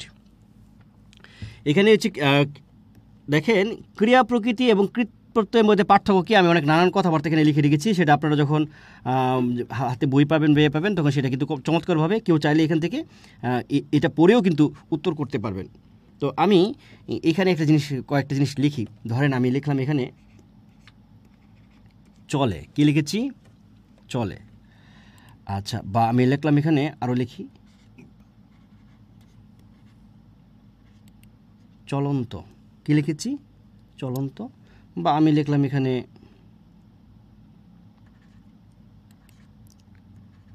চলা, কি লিখেছি? চলা লিখেছি। আচ্ছা, এইখানে ধরেন আরেকটা শব্দ লিখি, ধরেন চলেছে। এই শব্দকে আমরা বিশ্লেষণ করলাম, সবগুলো চল ধাতু থেকে আসছে, তাই না? তাহলে চল যোগ এ, আর চলে সেটা যদি আমরা বিশ্লেষণ করি তাহলে কি পাই? চল যোগ বাকি যেটুকু আছে, বাকি আছে এছে, বাকি কি পেয়েছি? এছে। চলন্তরে আমরা ভাঙি চল যোগ অন্ত, চলারও যদি ভাঙি চল যোগ আ, চল যোগ এমনিতে চলে যাবে, চল যোগ আ। এখন দেখেন চলে এটা একটা ক্রিয়া, চলেছে এটা হচ্ছে ক্রিয়া, কিন্তু চলন্ত কিন্তু ক্রিয়া না, বা চলা কিন্তু ক্রিয়া না, চলা কিন্তু ক্রিয়া না। এখন এই যে ধাতুর সাথে, এটা চল একটা ধাতু, এই চল ধাতু, এই চল ধাতু, সবগুলো ধাতু। এই চলের সাথে আমি এ যোগ করেছি, এ যোগ করার পর আমার কি হয়েছে? কি চলে, এবং চলে একটা ক্রিয়া। ধরেন আমি বললাম সে চলে, সে চলে, বা এছে যোগ করার পর আরেকটা ক্রিয়া হয়েছে সে চলেছে। দেখেন সে চলে বা সে চলেছে, বাক্য কি হয়েছে? হ্যাঁ, বাক্য হয়েছে। চমৎকার সুন্দর দুটো বাক্য হয়েছে, একটা সিম্পল বাক্য হয়েছে বা সরল বাক্য হয়েছে। কিন্তু আপনার কাছে মনে হতে পারে যে চলন্ত বা চলা হচ্ছে ক্রিয়া। যদি ক্রিয়া হয় তাহলে আপনি সেটা দিয়ে কী করতে পারবেন? বাক্য লিখতে পারবেন, অর্থাৎ ওই ক্রিয়া দিয়ে বাক্য লিখতে পারবেন। দেখি তো আমরা এটা দিয়ে বাক্য লিখতে পারি কি না। এই পাশে আমরা লিখলাম, ধরেন আমি লিখলাম সে চলন্ত, এখানে লিখলাম সে চলা, এখানে লিখেছি সে চলন্ত। সে চলন্ত বাক্য হয়েছে? বাক্য কিন্তু হয় না। সে চলন্ত বললে হয় না, সে চলা বললেও হয় না, আরও কিছু বলে বাক্য শেষ করতে হবে। কিন্তু আমি যখন বললাম সে চলে, বাক্য হয়ে গেছে। আমি যখন বললাম সে চলেছে, বাক্যটা কিন্তু হয়ে গেছে। কিন্তু আমি যখন বললাম সে চলন্ত, বাক্য কিন্তু হয়নি। বা আমি চলন্ত বা তিনি চলন্ত হয় নাই, বা আমি চলা বা সে চলা বাক্য হয়নি। কিন্তু আমি যদি বলি আমি চলি, সে চলে, তিনি চলেন, তিনি চলেছিলেন, তিনি চলবেন, তখন কিন্তু বাক্য কিন্তু হচ্ছে। এত কিছু বলার অর্থ হলো তাহলে তার মানে এই চলন্তটা ক্রিয়া না। এটা আমরা প্রমাণ করলাম যে এই চলন্তটা ক্রিয়া না, বা এই চলাটাও ক্রিয়া না। তাহলে কি এই চলন্তটাকে আমরা বলবো বিশেষণ, আর এই চলাটাকে আমরা বলবো বিশেষ্য। তাহলে এই যে চলা, এটা একটু মনোযোগ দিতে হবে। হ্যাঁ, আমাকে একটা একটা করে ধরতে হবে, তো এর জন্য প্লিজ আপনারা একটু মনোযোগ দেন। এই যে আমি চলন্ত বলছি, এটাকে আমি বলছি বিশেষণ, আর এই চলাকে আমরা বলছি বিশেষ্য। এইটুকু আপাতত থাকুক। এবার আমরা একটু উপরে যাই।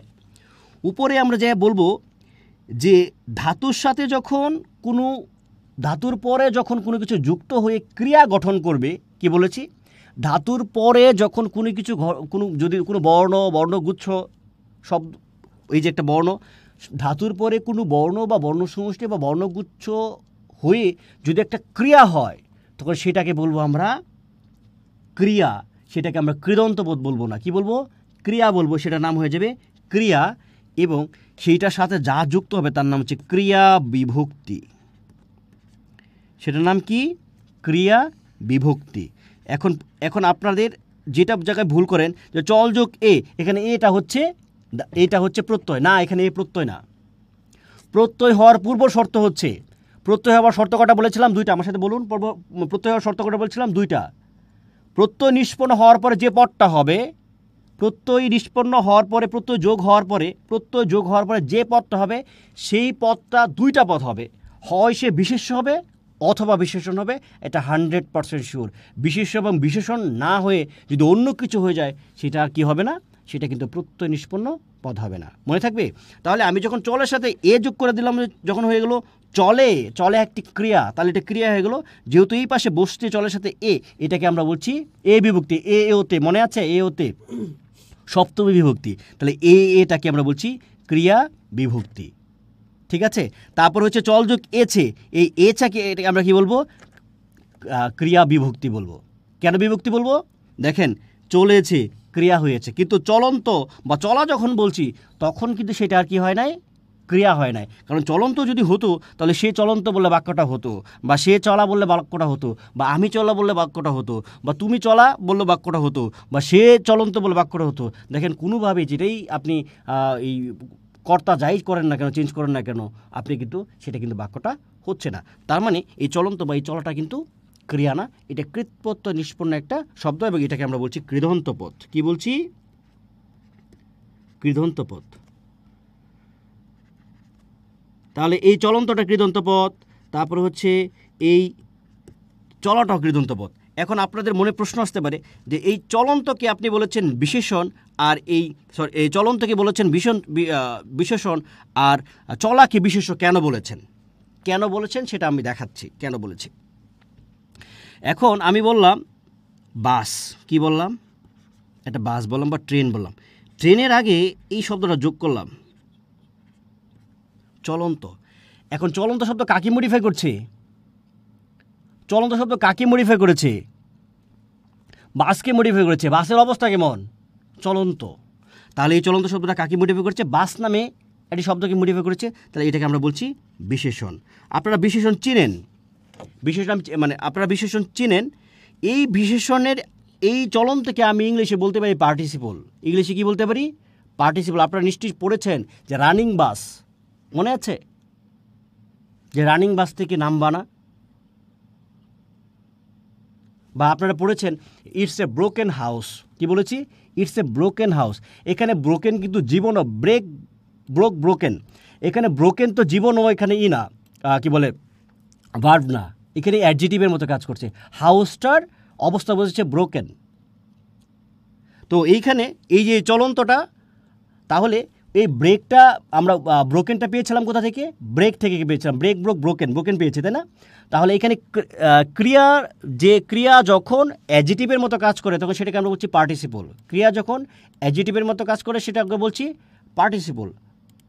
তাহলে এখানে দেখেন, এই যে আমার ক্রিয়া থেকে পেয়েছি চলন্ত, এই চলন্ত অন্তযুক্ত হয়ে এই ক্রিয়াটা আর ক্রিয়া নাই, ক্রিয়াটা হয়ে গেছে বিশেষণ। ইংলিশ আর বাংলা কিন্তু সেম। আবার এই swimming is a good exercise, এখানে সুইমিংটা নাউনের মতো কাজ করছে, এটাকে আমরা বলছি জিরান্ড।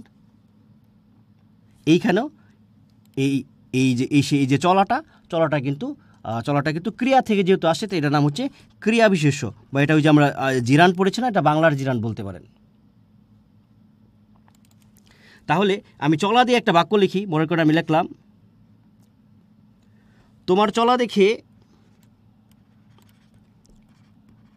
চলা দেখে বুকে কাঁপন ধরে।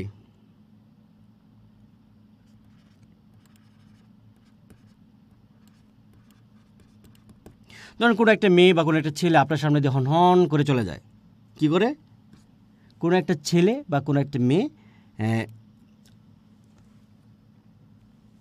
আপনার সামনে দিয়ে হনহন করে চলে যায়, তখন আপনি বললেন যে তোমার চলা দেখে বুকে কাঁপন ধরে। তাহলে এখানে চলাটা কিন্তু বিশেষ্য। এই চলাটা কি এখানে বিশেষ্য। কি দেখে? চলা দেখে, এখানে বিশেষ্য।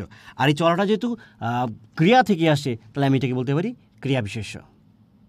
বা আমি বললাম যে তোমার চলা ভালো নয়, তো এরকম বললাম যে তোমার চলা বা তোমার ভালো নয়, লিখলাম তোমার চলা সুন্দর নয় বা তোমার চলা সুন্দর, এটাই লিখি। তোমার চলা ভালো নয়, এটা লিখলাম। বা তোমার চলা ভালো লিখি, তোমার চলা ভালো। তাহলে এই যে তোমার চলা ভালো, তোমার কি ভালো? চলা। এখানে হয় হচ্ছে ক্রিয়া, তোমার চলা হয় ভালো, আর বাংলায় হয় ধাতু, হয় ক্রিয়াটা উহ্য থাকে। তাহলে এখানে চলাটা তোমার কি ভালো না? চলাটা হচ্ছে এখানে বিশেষ্য হিসেবে ব্যবহৃত হয়েছে। তো আমি আসলে কত টাকা আপনাদেরকে বুঝাইতে পারছি আমি জানি না, অনেক মানে লিখলাম, তবে আমি আমার সাধ্যমতো চেষ্টা করেছি আমার ছোট্ট জ্ঞানে আপনাদেরকে বোঝানোর জন্য। তাহলে চলন্ত বাস, তাহলে মূল কথা আমরা হচ্ছে যে ধাতুর সাথে যদি কোনো বিভক্তি বা কোনো বর্ণগুচ্ছ যদি যুক্ত হয়ে যদি ক্রিয়া গঠন করে ফেলে, তখন সেটাকে আর প্রত্যয় বলা যাবে না, সেটার নাম হচ্ছে ক্রিয়া বিভক্তি। আর ধাতুর পরে যদি কোনো সব বর্ণ বা বর্ণগুচ্ছ যুক্ত হয়ে যদি বিশেষ্য বা বিশেষণ পদ তৈরি করে, তখন সেটা হয়ে যাবে প্রত্যয় সাধিত শব্দ। বুঝতে পেরেছেন? এবং সেটা বিশেষ্য এবং বিশেষণ হবে। এবং আপনি সেটা বুঝবেন কেমনে, সেটা ক্রিয়া না বিশেষ্য? এখন আপনার কাছে মনে হতে পারে এই চলা তো ক্রিয়া, বা এই চলন্ত তো ক্রিয়া না, চলা ক্রিয়া না। এই চলন্তটা ক্রিয়া থেকে আসছে, এটা ঠিক। যেরকম ওই যে ব্রোকেনটা ক্রিয়া ভার্ব থেকে আসছিল, ঠিক এই ক্রিয়া থেকে আসছে। আর এই চলাটাও ক্রিয়া থেকে আসছে, যেরকম সুইম থেকে আসছে, ক্রিয়া থেকে আসছিল, ঠিক এটাও কিন্তু এই চল থেকেই কিন্তু আসছে। এবং ক্রিয়া থেকে আসতে বলে এটার নাম কিন্তু ক্রিয়া বিশেষ্য। বুঝতে পেরেছেন? ওকে, আমরা দেখি আমার এখানে যে ইটা ছিল, এই ছকটা ছিল, ছকটা একটু পরে দেখি, তাহলে আপনাদের হয়তো আরও ক্লিয়ার হতে পারে। ধাতুর পরে যেসব বর্ণ বা বর্ণ সমষ্টি যুক্ত হয়ে ক্রিয়াপদ গঠন করে তাকে সেই বর্ণ বা বর্ণ সমষ্টিকে বলা হচ্ছে ক্রিয়া বিভক্তি। ক্রিয়া বিভক্তির পরে বা ধাতুর পরে যে বর্ণগুচ্ছ যুক্ত হয়ে বিশেষ্য বা বিশেষণ পদ সৃষ্টি করে তাকে বলা হয় কৃৎপ্রত্যয়। নিচের উদাহরণটি লক্ষ্য করি যে বল যোগ এ, বলে, এখানে বল ধাতুর সঙ্গে এ বর্ণ যুক্ত হয়ে ক্রিয়াপদ সৃষ্টি করেছে বলে এ এখানে একটি ক্রিয়া বিভক্তি। আর বল যোগ আ হয়েছে কি বলা, এখানে বল ধাতুর সঙ্গে আ বর্ণ যুক্ত হয়ে ক্রিয়া বিশেষ্য বা কৃদন্ত পদ বলা সৃষ্টি করেছে বলে আ এখানে হচ্ছে কৃৎপ্রত্যয়। আমি বলতে পারবো না আমি বলা, আমি এখানে একটা সেন্টেন্স লিখলাম, আপনার কাছে বলাটা মনে হইতেছে ক্রিয়া। আপনাদের মূল প্রবলেমটা এই জায়গায়, মানে সরি আপনাদেরকে আমি আন্ডার এস্টিমেট না করি, মানে আমি সহ বলি, আমি হয়তো জানতাম না এক সময়। এই যে কি বলে এটাকে, আমি বলা হয়েছে, বাক্য হয়েছে। যদি এটা যদি বলা যদি ক্রিয়াই হতো, তাহলে যে আমি বলা বললে কিন্তু বাক্য হয়ে যেত। কিন্তু আমি যদি বলি আমি বলি, বলা না বলে যদি বলে আমি বলি, সেই কিন্তু বল যোগ ই, তাহলে এই ইটা হচ্ছে ক্রিয়া, এই ইটা কিন্তু ক্রিয়া বিভক্তি, তখন কিন্তু ইটা কিন্তু প্রত্যয় না। কিন্তু এই ইটা কিন্তু আবার প্রত্যয় হিসেবে ব্যবহৃত হবে। এটা যদি ইটা যুক্ত হওয়ার পর সেটা যে ক্রিয়া না হয়, তাহলে সেটাই প্রত্যয়। কিন্তু ক্রিয়া গঠিত হয়ে গেলে সেটাকে আর প্রত্যয় বলা যাবে না। এখন এইটা এত কথা বলার কারণ হলো, যদি পরীক্ষায় এভাবে আসে যে নিচের কোন শব্দে প্রত্যয় আছে, তখন ধরেন একটা অপশনে এরকম দেওয়া থাকলো করি, তখন আপনার কাছে মনে হবে যে করি রে, আপনি এমনি ভাঙবেন, করযোগ ই করি। আচ্ছা, এখানে তো ই প্রত্যয় আছে, আবার ই প্রত্যয় নামে আপনি প্রত্যয় পড়েছিলেন, বা আ প্রত্যয় নামে আপনি পড়েছিলেন, এ প্রত্যয় নামে আপনি প্রত্যয় পড়েছিলেন, তখন আপনার কাছে মনে হবে আরে ই তো প্রত্যয় আছে, কিন্তু না, ই গঠিত হওয়ার পরে যদি এটা বিশেষ বা বিশেষ হতো তবে প্রত্যয় হতো। এই হলো মোটামুটি পার্থক্য। আশা করছি পারা যাবে। তারপর যদি পারা না যায়, আমার তো ফেসবুক আইডি আপনারা মোটামুটি জানেন, বা আমার একটা ফেসবুক পেজও আছে, সেটাও আপনারা জানেন। সেখানে আপনারা মেসেজ করলে আমি আসলে বুঝাই দিতে পারবো। আমি তো আসলে সারাদিনই কাজের মধ্যে থাকি, তারপরেও আমি যখন সময় পাই, আপনারা চাইলে আমি লিখে দিচ্ছি, যারা না জানেন সেটা হচ্ছে আমার আইডিটা এবং এটা লিখে দিচ্ছি, সেখানে আপনারা মেসেজ করতে পারেন। আমি মেহেদী ধ্রুব বাংলায় লিখলে আমার ফেসবুক আইডি আসবে, সেখানে মেসেঞ্জারে দিতে পারেন, অথবা স্বপ্ন সারথী নামে একটি পেজ আছে আমার, এইরকম স্বপ্ন লিখবেন, তারপর একটা হাইফেন দিবেন, সারথি লিখবেন। সারথি বানানটা রস্বই, কারণ অনেকে দীর্ঘকার দিয়ে খুঁজে পায় না। স্বপ্ন লিখে হাইফেন লিখে সারথি বানান লিখবেন, স্বপ্ন সারথি, দেখবেন পেজ অপশনটা সিলেকশন দিবেন, আসবে। সেখানে আপনারা মেসেজ দিলে বা সবচেয়ে ভালো হচ্ছে আমার নিজের আইডিতে মেসেজ দিলে, তাহলে আপনারা পাবেন। পাইলে হয়তো আপনাদের কোনো কনফিউশন থাকলে আমি বলে দিতে পারবো, সমস্যা নেই। আমরা এবার আমাদের ইতে চলে যাচ্ছি। এখন আমি আপনাদের করতে দিব, অনেক কিছু করতে দিব, আমরা এই করবো। কত হয়েছে দেখো তো, 1 ঘন্টা। আচ্ছা, আমরা আধা ঘন্টার মধ্যে পারবো কিনা আমি জানি না, তো অল্প অল্প করে উদাহরণ দিব, অনেকগুলো টেকনিক আছে। আমরা চলে যাচ্ছি এবার কৃতপ্রত্যয়। আমরা প্রথমে কৃতপ্রত্যয় বলবো। কৃতপ্রত্যয় 2 প্রকার। কয় প্রকার? 2 প্রকার। একটা হচ্ছে কৃতপ্রত্যয় কয় প্রকার? 2 প্রকার। কৃতপ্রত্যয় আমরা চলে যাচ্ছি। একটা হচ্ছে বাংলা শব্দের কৃতপ্রত্যয়। আচ্ছা, বাংলা শব্দের না বলি, বাংলা কৃতপ্রত্যয়। 2 হচ্ছে সংস্কৃত।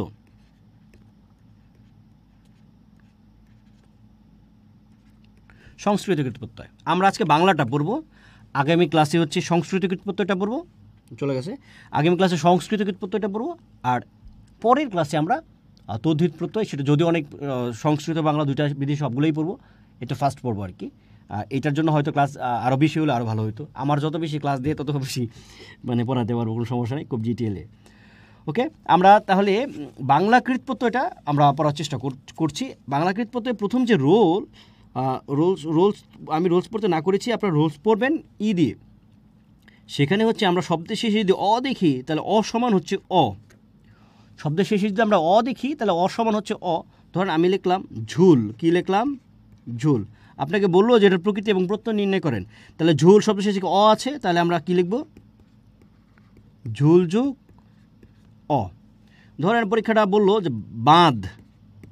কি বললো? বাঁধ। এটার প্রকৃতি প্রত্যয় নির্ণয় করতে, তাহলে কি? বাঁধ যোগ অ। অর্থাৎ যা আছে তাই, সেটা শুধু ওই পাশে কী করবেন? ধাতুটা ফেলবেন, আর অটা আলাদা করে ফেলবেন। অটা আলাদা করে ফেলবেন। এই যে লর সাথে যে অটা আছে এটা আলাদা করে ফেলবেন। এই ধর সাথে যে অটা আছে এই অটা আলাদা করে ফেলবেন। এই অটা আলাদা করে ফেলবেন। শেষ। আমি কয়েকটা করতে দিয়ে দেখি আপনারা পারেন কিনা। ধরেন লিখলাম খেল, এটা করেন। দুল, এটা করেন। ডাক, এটা করেন। ডাকটা করেন। আচ্ছা, আমি ফোন হাতে নিচ্ছি, দেখি আপনারা করেন।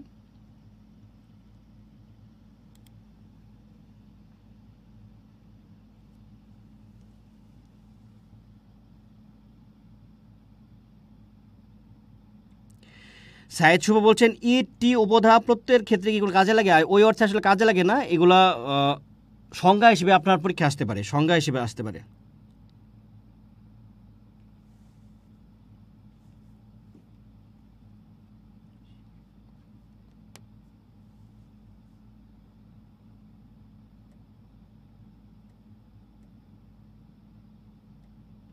খেলযুগ অ, খেলযুগ অ, খেলযুগ অ, ভেরি গুড। হস্টিনও দিতে হবে, হস্টিনও দিতে হবে। কজন আছে ক্লাসে? না পালায় গেছে? 110 জন এখন আছেন না? যারা কষ্ট করে ক্লাসটা দেখছেন তারা নিশ্চয়ই উপকৃত হবেন। হ্যাঁ, ওকে, আমি খুব ফাস্ট যাব, পরবর্তীতে চলে যাচ্ছি। খুব সহজ করে আমরা বাংলা একটু শিখছি। আমরা যদি দেখি অক, অক সমান অক দেব। কোনো একটা শব্দের শেষে যদি আমরা দেখি অক, তাহলে অক সমান অক দেব। ধরেন আমি বললাম মূরক। শব্দটা কি? মূরক। বললো যে মূরকের প্রকৃতি এবং প্রকৃতি নির্ণয় করো। আমি ধাতু চিহ্ন একটা তো দিচ্ছি না। হ্যাঁ, তাহলে মূর যোগ অক। দেখেন শেষে কী আছে? মূরক অক। মানে যে মূর, রর সাথে একটা অ আছে, আর কত আছে? অরক।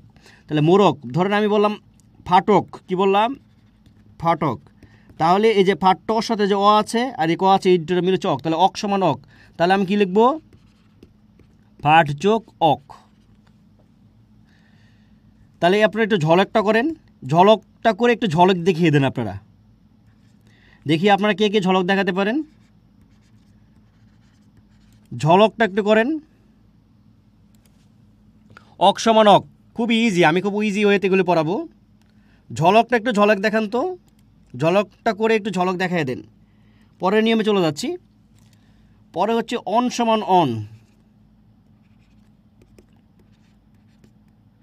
অন সমান অন, অর্থাৎ যদি আমরা কোনো শব্দ শেষে যদি অন দেখি, তাহলে আমরা অন দিয়ে দিব। স্যার কোনটা বাংলা আর কোনটা সংস্কৃত প্রত্যয় কীভাবে বুঝবো? ওকে, থ্যাংক ইউ ভেরি মাচ। দেখেন, আমরা ধাতু ক্লাস আপনি করেছেন কিনা জানি না, আমি জানি না। আমরা যখন ধাতুটা দেখব, আমরা যখন এটা বিশ্লেষণ করব, বিশ্লেষণ করার পর যখন আপনি দেখবেন যে বিশ্লেষণ করার পরে আপনি যখন দেখবেন যে এটা হচ্ছে তুচ্ছার্থকভাবে অর্ডার দেওয়া যায়, যেমন একটু আগে দুটোর উদাহরণ আমরা দেখেছি। দেখেন মুর বা ফাট বা ঝলক হচ্ছে ঝল, সব তুই করে অর্ডার দেওয়া যাচ্ছে, বা ঝুল বা বাঁধ। আমি আপনাকে বললাম যে ঝুল, তুই বাঁধ, বা বললাম তুই মুর বা তুই ফাট বা তুই ঝল, সব কিছু এরকম যখন আমরা অর্ডার করতে পারবো তুই বলে, তখন সবগুলো হয়ে কী হয়ে যাবে বাংলা, সবগুলো কী হয়ে যাবে বাংলা এই ধাতু। এবং বাংলা ধাতুর সাথে যা বসে তাই হচ্ছে কি বাংলা কৃৎপ্রত্যয়। বাংলা ধাতুর সাথে যে প্রত্যয়টা বসে সেটাই হচ্ছে বাংলা কৃৎপ্রত্যয়। বুঝতে পেরেছেন? তাহলে আপনি ওটা ভাঙার পরে আপনি দেখবেন। আর আমি কিন্তু সমূহ বলেছিলাম, যারা ধাতুর ক্লাস করেছিলেন, যে সংস্কৃত ধাতুগুলো সাধারণত কী দ্বারা হয়। সংস্কৃত ধাতুর মধ্যে দেখবেন আপনি একটা রিকার আছে, দেখবেন দীর্ঘইকার আছে, দেখবেন যুক্ত বর্ণ আছে, দেখবেন রেফ আছে, ঠিক আছে, রফলা আছে, এরকম রফলা, তারপরে রিকার, দীর্ঘইকার, যুক্তবর্ণ এগুলোতে আছে। এবং ওইগুলো আপনি তুই দিয়ে অর্ডার করলে হবে না। বললাম শ্রু, ধরেন একটা শ্রু নামে একটা আছে, এখন তুই শ্রু হলো, কিন্তু শ্রু থেকে কি শুন, আমি যদি বলি তুই শুন, তাই আমি যখন বলবো শুন, তুই শুন বলে হয়ে যাচ্ছে। অর্থাৎ বাংলা ধাতুগুলো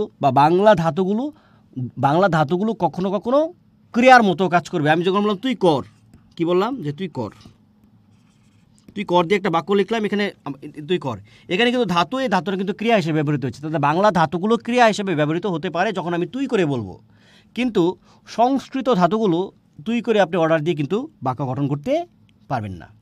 আপনি জাস্ট বিশ্লেষণটা পারলে আপনি বুঝতে পারবেন যে এটা কী। তবে প্রকৃতি এবং প্রত্যয়টা মোটামুটি একটু জটিল, মানে জটিল বলতে একটু টাইম লাগে। আপনারা যদি সময় দেন আর যদি ছটফট করেন তাহলে কিন্তু পারা যাবে না। কারণ এটার আর কোনো বৈজ্ঞানিক ওয়ে নাই, আর কোনো কিছু নেই যে আপনাকে খুব সহজভাবে বোঝায় দেওয়ার মতো। আমি আমার জায়গা থেকে পড়াশোনা করে চেষ্টা করেছি কীভাবে উপস্থাপন করলে আপনি খুব সহজে অনেক বেশি উদাহরণ আপনি পারবেন। আপনাকে অনেক বেশি উদাহরণ শিখতে হবে, অনেক বেশি। এটা শুধু বাংলার ক্ষেত্রে না, ইংলিশের ক্ষেত্রে, অন্য ক্ষেত্রে আপনি যত বেশি উদাহরণ শিখবেন। এবং ম্যাথের ক্ষেত্রে ইন্দ্রজিৎ গত ক্লাসে একটা কথা বলেছিল, এটা খুব ভালো লেগেছে, এবং এই কথাটা আমারও। কেউ একজন হয়তো প্রশ্ন করেছিলেন, আমি ক্লাসে দেখছিলাম, কেউ একজন প্রশ্ন করেছিলেন এরকম যে স্যার এই সূত্রগুলো তো মনে থাকে না, কীভাবে মনে রাখবো? তখন ইন্দ্রজিৎ বলেছিল যে, ইন্দ্রজিৎ করে বলছি কারণ সে আমার জুনিয়র, হ্যাঁ 2 ভাইয়ের জুনিয়র, এবং আমার খুবই স্নেহের ছোটো ভাই, যে কারণে ওকে আমি, ও হয়তো ক্লাস দেখলে হয়তো করবে, দেখছে কিনা জানি না, হয়তো দেখে নাই। তো সেই ইন্দ্রজিৎ বলেছিল যে আপনি ওই সূত্র দিয়ে 5-7টা অঙ্ক করেন, তাহলে দেখবেন আপনার সূত্র মনে থাকবে। অর্থাৎ আপনি অঙ্ক করলে সূত্রগুলো মনে থাকবে, সূত্র মুখস্থ করে আপনি বসে থাকলে জীবনে পারবেন না। তাহলে কি করতে হবে? উদাহরণ প্র্যাকটিস করতে হবে। আপনি ম্যাথে যত বেশি প্র্যাকটিস করবেন উদাহরণগুলো, আপনার সূত্র তত বেশি মনে থাকবে। আপনার সূত্র মনে রাখার একটাই ওয়ে, আপনি হচ্ছে ওই সূত্র দিয়ে অঙ্ক করেন। আর আমার কথা হলো, আপনার এই যে অন সমান অন, এই কথা তখনই আপনার মনে থাকবে যখন আপনি এই অন সমান অন দিয়ে অনেকগুলো শব্দ বিশ্লেষণ শিখবেন। তো যত বেশি বিশ্লেষণ শিখবেন, যত বেশি আপনি উদাহরণ পড়বেন, ততই দেখবেন কনফিউশনগুলো আপনার একেবারেই ক্লিয়ার হয়ে যাচ্ছে। ওকে, আমার যা বলার ছিল বলছি, এবার আমরা একটু করি।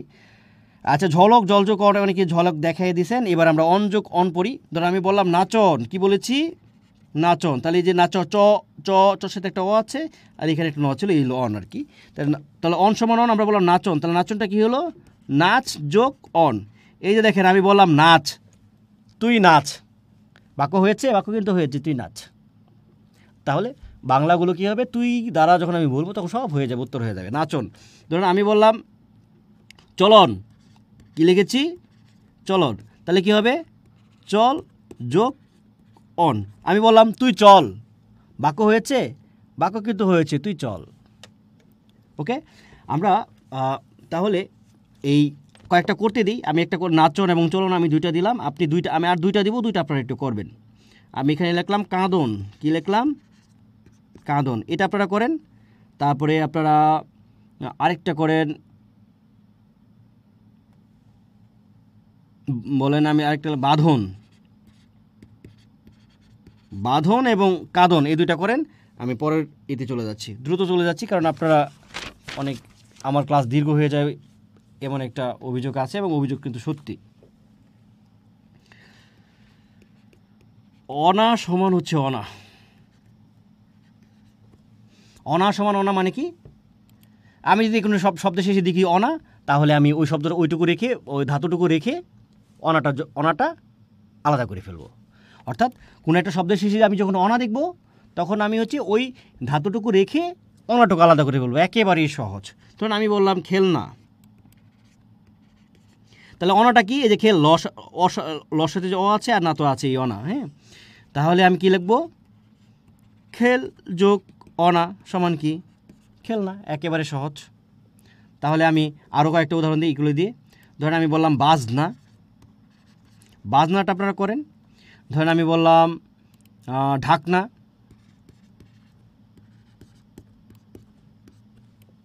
তাহলে বাজনাটা কি হবে, বাস যোগ অনা সমান কি, বাজনা।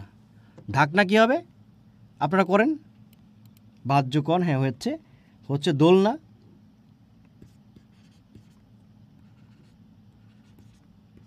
দোলনাটা করেন, কাজ না, অন লেখা যাবে না, আমি বলছি অনা সমান অনা, লাস্টে তো অনা আছে। এই যে রুবাইয়া তাসরিন, বাদ যোগ অন কেন লিখেছেন, অনা আছে না, তাহলে অনা থাকলে অনা লিখতে হবে। সবাই বাদ যোগ অন লিখতেছে, বাদ যোগ অন লিখতেছে, আমি কি লিখেছি, অনা সমান অনা। মাথা গেছে আজকে। হ্যাঁ, বাদ যোগ অনা লিখতে হবে, অন না।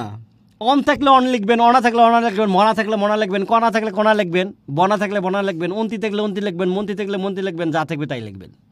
আপনার শেষে আছে অনা, তাহলে আপনি কি আপনি কি কণা সরি অন লিখবেন, আপনার আছে তো অনা, তাহলে আপনি অনা লিখেন, কোনো সমস্যা নেই। তাহলে আমি কি লিখেছি, অনা সমান অনা, অর্থাৎ শব্দের সাথে অনা থাকলে ওই ধাতুটুকু রাখবো, তারপর অনাটাকে আলাদা করে ফেলবো, শেষ, একেবারে পানির মতো সহজ। তাহলে খাজ যোগ অনা, হ্যাঁ খাজনা, ভেরি গুড। এরকম আমি অল্প কিছু উদাহরণ দিচ্ছি, এরকম যা আছে সব হবে। ক্লাসের মধ্যে কে প্রশ্ন কল করে। আচ্ছা, দোল যোগ অনা, এটা শব্দটা কিন্তু এই জায়গায় আমি ওয়েট করছিলাম, এটা হিসেবে দোল হওয়ারই কথা, কিন্তু মূল ধাতুটা হচ্ছে দুল। দুল যোগ অনা, দোলনা, হ্যাঁ, দুল যোগ অনা, দোলনা। ওকে, তাহলে আপনারা এটা বুঝতে পেরেছেন। আমরা পরের টেকনিক চলে যাচ্ছি। পরের টেকনিকটা হচ্ছে আপনার অন্ত সমান অন্ত। পরের টেকনিক অন্ত সমান অন্ত মানে কি, কোনো একটা শব্দের শেষে যদি অন্ত দেখি, জোরে বলেন, শব্দের শেষে যদি অন্ত দেখি, তাহলে ওই ধাতুটুকু রাখবো, তারপর শুধু অন্তটা লিখে দিব। ধরো আমি বললাম চলন্ত, এটা দিয়ে আমি উদাহরণ দিয়েছিলাম, বুঝিয়েছিলাম চলন্ত, তাহলে আমি ধাতুটুকু রাখি, চলন্ত ধাতু কি, চল, বাকিটুকু অন্তটুকু আলাদা করে ফেললাম, এই যে চলন্ত। ধরেন আমি বললাম ঝুলন্ত সেতু, হ্যাঁ, রাঙামাটির ঝুলন্ত সেতু, তাহলে আমি কি দিলাম, ঝুল যোগ অন্ত। তাহলে অন্ত থাকলে অন্ত সমান, স্যার আমি খুব মিস করি আপনাকে, কি এটা নিয়মিত লাইভ ক্লাসগুলো করতে পারি না। আচ্ছা লিটন মণ্ডল, আপনি আমাকে মিস করেন, আমিও আপনাকে, মানে এই কথা শুনে আমি আপনাকে মিস করে বললে ভুল হবে, আমি শুনে আমার খুব ভালো লেগেছে এবং আপনাকে অনেক অনেক শুভেচ্ছা এবং আপনার জন্য শুভকামনা থাকলো। হ্যাঁ, দুল যোগ অনা বললে ভুল হবে, কারণ দোল, এই ধাতুটা হচ্ছে দোল না, ধাতুটা হচ্ছে দুল। আচ্ছা, ঝুলন্তটা একটু করেন, উড়ন্তটা করেন, বাকিগুলো আমি দিচ্ছি। উড়ন্ত করেন, তারপরে হচ্ছে ডুবন্ত করেন,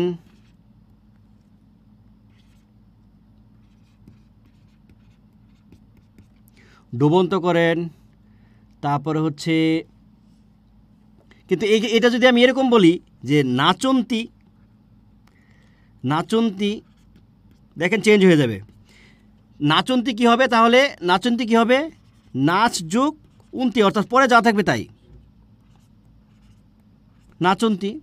ধরেন আমি বললাম উঠন্তি, কি বললাম, উঠন্তি, যে কয়টা একটু আলাদা এটা আমি লিখছি আর কি, উঠন্তি। তাহলে আমার মূল ধাতুটা হচ্ছে উঠ, বাকি কি থাকে, উঠ, একটা অ আছে, তাহলে অ দন্ত নস্করণী, দন্ত নয়তি, তাহলে উঠ যোগ অন্তি, উঠন্তি, চল যোগ অন্ত, উঠ যোগ অন্ত, ভেরি গুড, খুব সহজ। এভাবে আমি আমার এখানে অনেকগুলো শব্দ আছে, কিন্তু আমি অল্প শব্দ দিচ্ছি, কারণ হচ্ছে আমাদের সময় কিন্তু অল্প, আমি অনেকগুলো নিয়ম এখানে আমি করার কিছু নেই, আমি জাস্ট দু একটা দেখাই দিচ্ছি। আ সমান আ, কি বলেছি? আ সমান আ।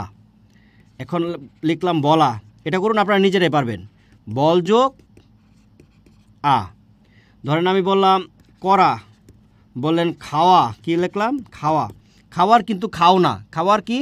খা যোগ আ, খাওয়া। করাটা করেন। তারপর হচ্ছে ধরেন বললাম জানা, কি লিখলাম? জানা। ধরেন বললাম কাটা, করেন সহজ, খুব সহজ, এগুলো করেন, একটা দেখাই দিলাম। নেক্সট হচ্ছে আই সমান আই, কি বলেছি? আই সমান আই। ধরেন আমি বললাম লড়াই, কি লিখলাম? লড়াই, শেষে কি আছে? আয় আছে, তাহলে কি? লর যোগ আয়, লড়াই। আরও কয়েকটা শব্দ আমি লিখছি, সেলাই, আরও আমি লিখি ধরেন ঝালাই লিখলাম, আরও শব্দ লিখি ধরেন লেখান এই যে চড়াই উত্তরায়ের চড়াই, আরও শব্দ লিখলাম যে মারাই, যে ধান মারাই করি, যে মারাই। ঠিক আছে, সবগুলো একই রকম হবে। মিল্টন চল তো, মোবাইলে চার্জার চলে যাচ্ছি। হ্যাঁ, ভালো থাক, আপনিও ভালো থাকবেন, আপনি চলে যান, পরে ক্লাস করে নিতে পারবেন। ওকে, পরে নিয়মে চলে যাচ্ছি। পরে হচ্ছে আইট সমান আইট, অর্থাৎ শব্দ শেষে যদি আইট দেখি তাহলে আইটটুকু কী করবো? আলাদা করে দেবো, মূল ইটুকু রাখা। আমি বললাম ডাকাইত, কী লিখলাম? ডাকাইত। তাহলে মূল শব্দটা কি? ডাক, মানে ধাতুটা কি? মূল শব্দ বলছি, হ্যাঁ অবশ্যই মূল শব্দই মানে ধাতু।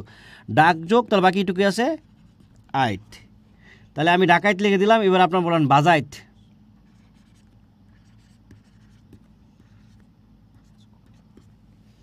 পরে নিয়মে চলে যাচ্ছি।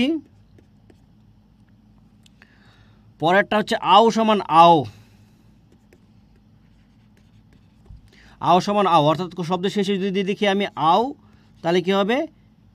ওই মূল ধাতুটাকে রেখে আওটা আলাদা করে দেবো, তাহলে চড়াও। তাহলে কি? চর যোগ আও সমান কি? চড়াও। ওকে, তাহলে মারাও, আমি বললাম মারাও, তাহলে মার যোগ আও। বললাম ফলাও, তাহলে কি? ফল যোগ আও। বললাম বাড়াও, তাহলে কি? বার যোগ আও। পরে নিয়মে চলে যাচ্ছি। পরে হচ্ছে আকু সমান আকু, আকু সমান আকু মানে কি? কোনো একটা শব্দ শেষে যদি আকু দেখি তাহলে ধাতুটা রাখবো, রেখে শেষে ওই পাশে আকু দিয়ে দিব, অর্থাৎ প্রত্যেকটা হবে আকু আর কি। ধরেন আমি বললাম লড়াকু, কি লিখলাম? লড়াকু। তাহলে লড়াকুরের মূল শব্দ কি? ধাতুটা কি? লর, এ পাশে কি দিয়ে দিলাম? আকু। এবার দিলাম আমি উড়াকু, উড়াকুর মানে ব্যবহৃত রূপ হচ্ছে উরুক্কু। উড়াকুটা আপনার করেন। পরের নিয়মে চলে গেলাম। পরের নিয়ম হচ্ছে আন সমান আন, অর্থাৎ কোনো একটা শব্দের শেষে যদি আন দেখি তাহলে মূল ধাতুটা রাখবো আর আনটুকু আলাদা করে দেব। যেমন আমি বললাম জানান, কি বললাম? জানান, তাহলে জান যোগ আন। ধরেন আমি বললাম পরাণ, তাহলে কি লিখলাম? পর যোগ আন। এরকম আমি আরও শব্দ দিচ্ছি, আপনারা এগুলো করেন। মানান করেন, করান করেন, চালান, এ কটা করেন। পরের নিয়মে চলে যাচ্ছি। আর বেশিক্ষণ লাগবে না, 10 মিনিটের মধ্যে শেষ করে দিচ্ছি। হ্যাঁ, আনি সমান আনি, অর্থাৎ কোনো একটা শব্দের শেষে যদি আনি থাকে তাহলে মূল ধাতুটা রাখবো, আনিটাকে আলাদা করে দেব। আমি বললাম শুনানি, কি বললাম? শুনানি, তাহলে কি? শুন যোগ আনি, শুনানি। ওকে, আমি বললাম ভাঙানি, কি লিখলাম? ভাঙানি, তাহলে ভাঙ যোগ আনি। আমি বললাম ঝাঁকানি, তাহলে কি? ঝাঁক যোগ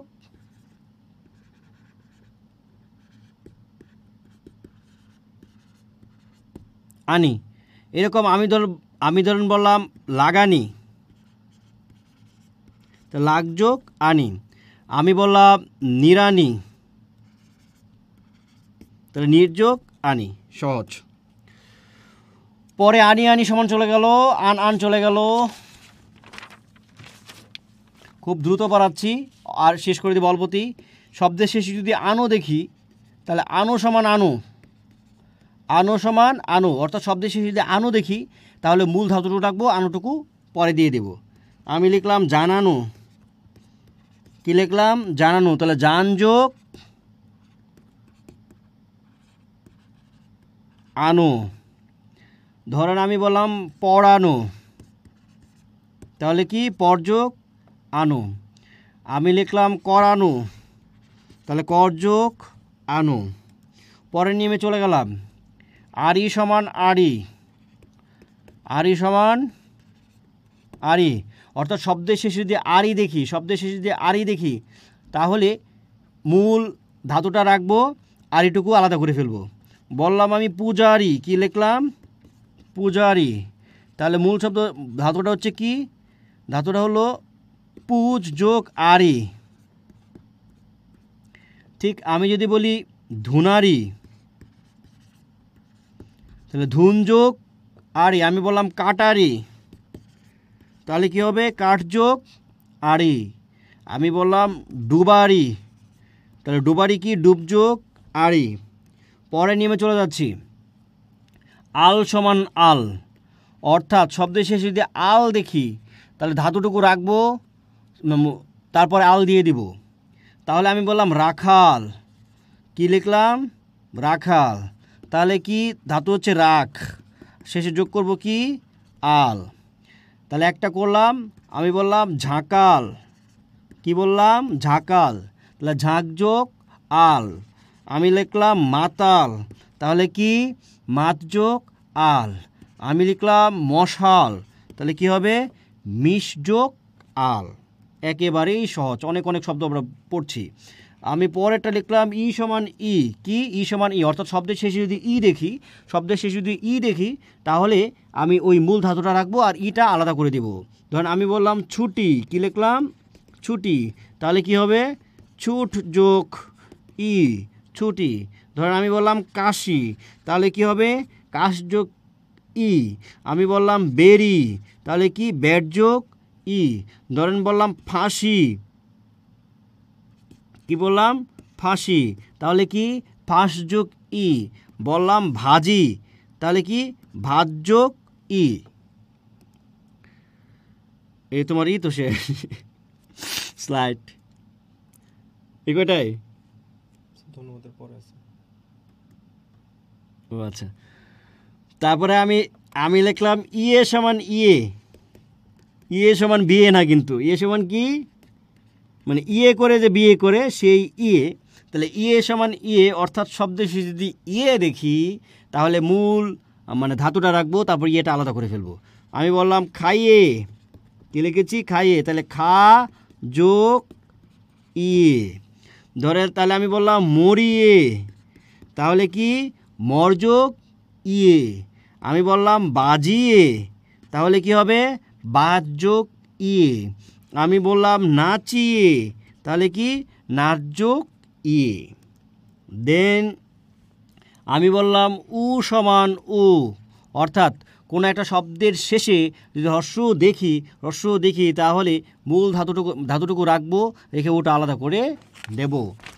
আর মাত্র কয়েকটা, একটু ধৈর্য ধরেন। হ্যাঁ, বললাম শব্দটা বললাম ডাকু, কি বললাম ডাকু, তাহলে কি ডাক যোগ উ। ধরেন শব্দটা হচ্ছে উরু, শব্দটা কি উরু, তাহলে কি উর যোগ উ। শব্দটা হচ্ছে নাড়ু, তাহলে শব্দটা কি হবে নাড় যোগ উ। শব্দটা হচ্ছে ঝাড়ু, তাহলে কি হবে ঝাড় যোগ উ। ধরেন পরে বললাম উনি সমান উনি, উনি সমান উনি। আগের যুগের এই যে জামাই বউকে বলতো, বউ জামাইকে বলতো উনি, আমাদের উনি, তাহলে সেই উনি সমান হচ্ছে উনি, তাহলে কি বাঁধুনি, বাঁধুনি, তাহলে কি হবে মূল শব্দটা কি, মানে মূল শব্দ বলতে ধাতুটা কি বাত যোগ উনি বাঁধনি। তাহলে এইভাবে আরও উদাহরণ দিচ্ছি, আপনারা সবগুলো করেন। আমি লিখলাম ছাউনি, কি লিখলাম? ছাউনি। তাহলে ছাউ যোগ মানে ছাউ না তো, ছা যোগ উনি, এটা করে দিচ্ছি, ছা যোগ উনি। তারপরে হচ্ছে চলছে গাড়ি সিসিমপুরের মতো, আমি অনেক দ্রুত পড়াচ্ছি। বললাম নাচুনি, তাহলে কি নাচ যোগ উনি। বললাম চিরুনি, কি বললাম? চিরুনি, তাহলে চির যোগ উনি। বললাম চালুনি, তাহলে চাল যোগ উনি। পরে দেখি উয়া সমান উয়া, হুক্কা হুয়া। তাহলে উয়া আমি বললাম খাওয়া, তাহলে কি খা যোগ উয়া। একটা করলাম, বাকিগুলো আপনারা করেন। আমি বললাম পড়ুয়া, তাহলে পর যোগ উয়া। আমি বললাম উড়ুয়া, কি লিখলাম? উড়ুয়া, যোগ উয়া। তারপর হচ্ছে ওহরে আর নাই না?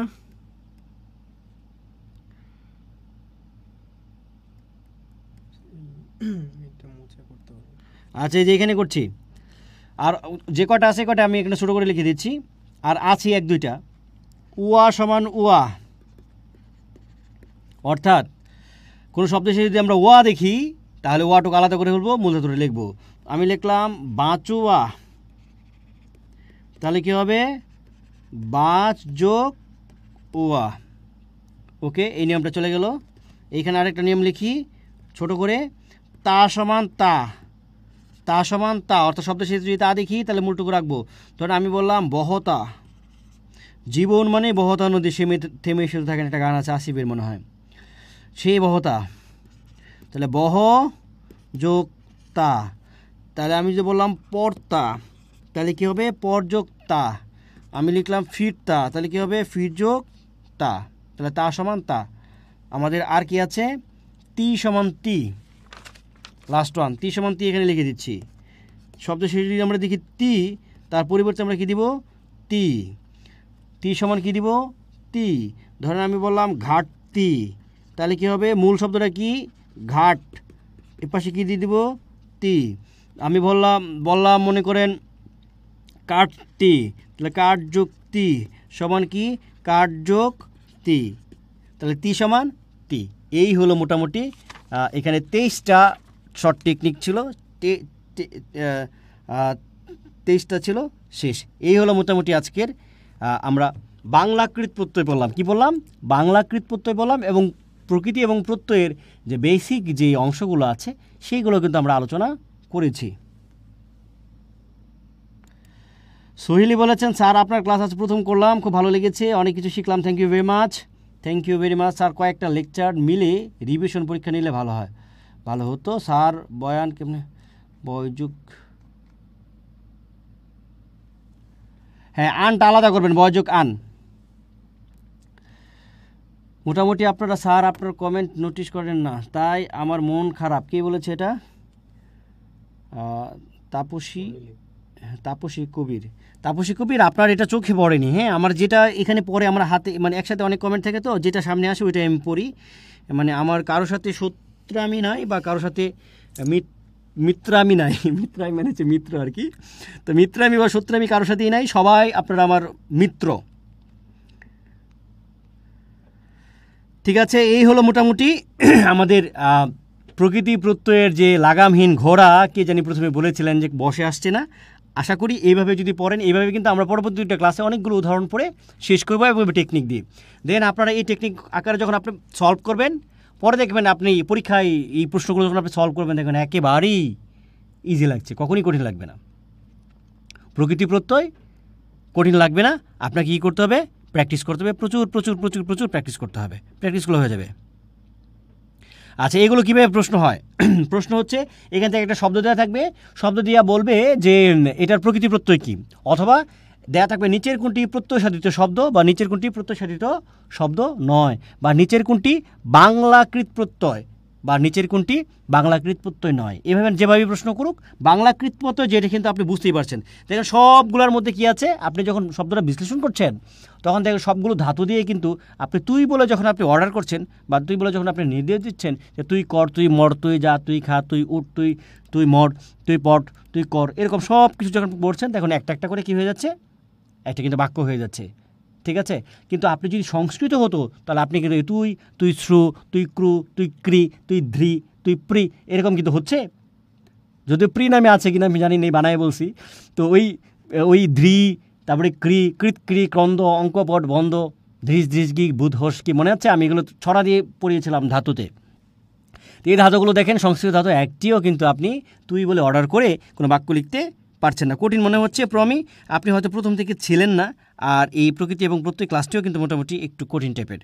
এইভাবে পড়লে মনে হয় ভালো হবে। আচ্ছা, ক্লাস শেষ করে দিচ্ছি, অনেক দেরি হয়ে গেছে, 2.5 ঘন্টা 1.5 ঘন্টা হয়ে যাচ্ছে। ওকে, আপনাদের আর কিছু জানার আছে কি না জানি নাই, জানার মনে হয় নাই, কারণ মোটামুটি আপনাদের সাথে কথা তো বলেছি। চার প্রকৃতি প্রত্যয়ের জন্য উন্মুক্ত ঘোড়া, এটা যিনি বলেছিলেন, এই ঘোড়াটা কি বসে আসছে কিনা কি জানে। ওকে, ঠিক আছে, ক্লাস শেষ করছি। আপনারা সবাই অনেক ভালো থাকুন, সবাইকে অনেক অনেক শুভেচ্ছা জানাচ্ছি আবারও। এবং আমাদের রাত 12টা পর্যন্ত যে পরীক্ষাটি আছে সেই পরীক্ষাটির দিন ধাতু এবং উপসর্গের উপর দিলে আপনারা পারবেন। আর কারো কাছে যদি কঠিন মনে হয় তারা আবার ক্লাসটি দেখবেন, যে অংশটা বুঝবেন না সেই অংশটা আমাকে জানাবেন। ঠিক আছে, ক্লাস এখানে শেষ করছি। সবাইকে অসংখ্য ধন্যবাদ এবং সবাইকে শুভরাত্রি।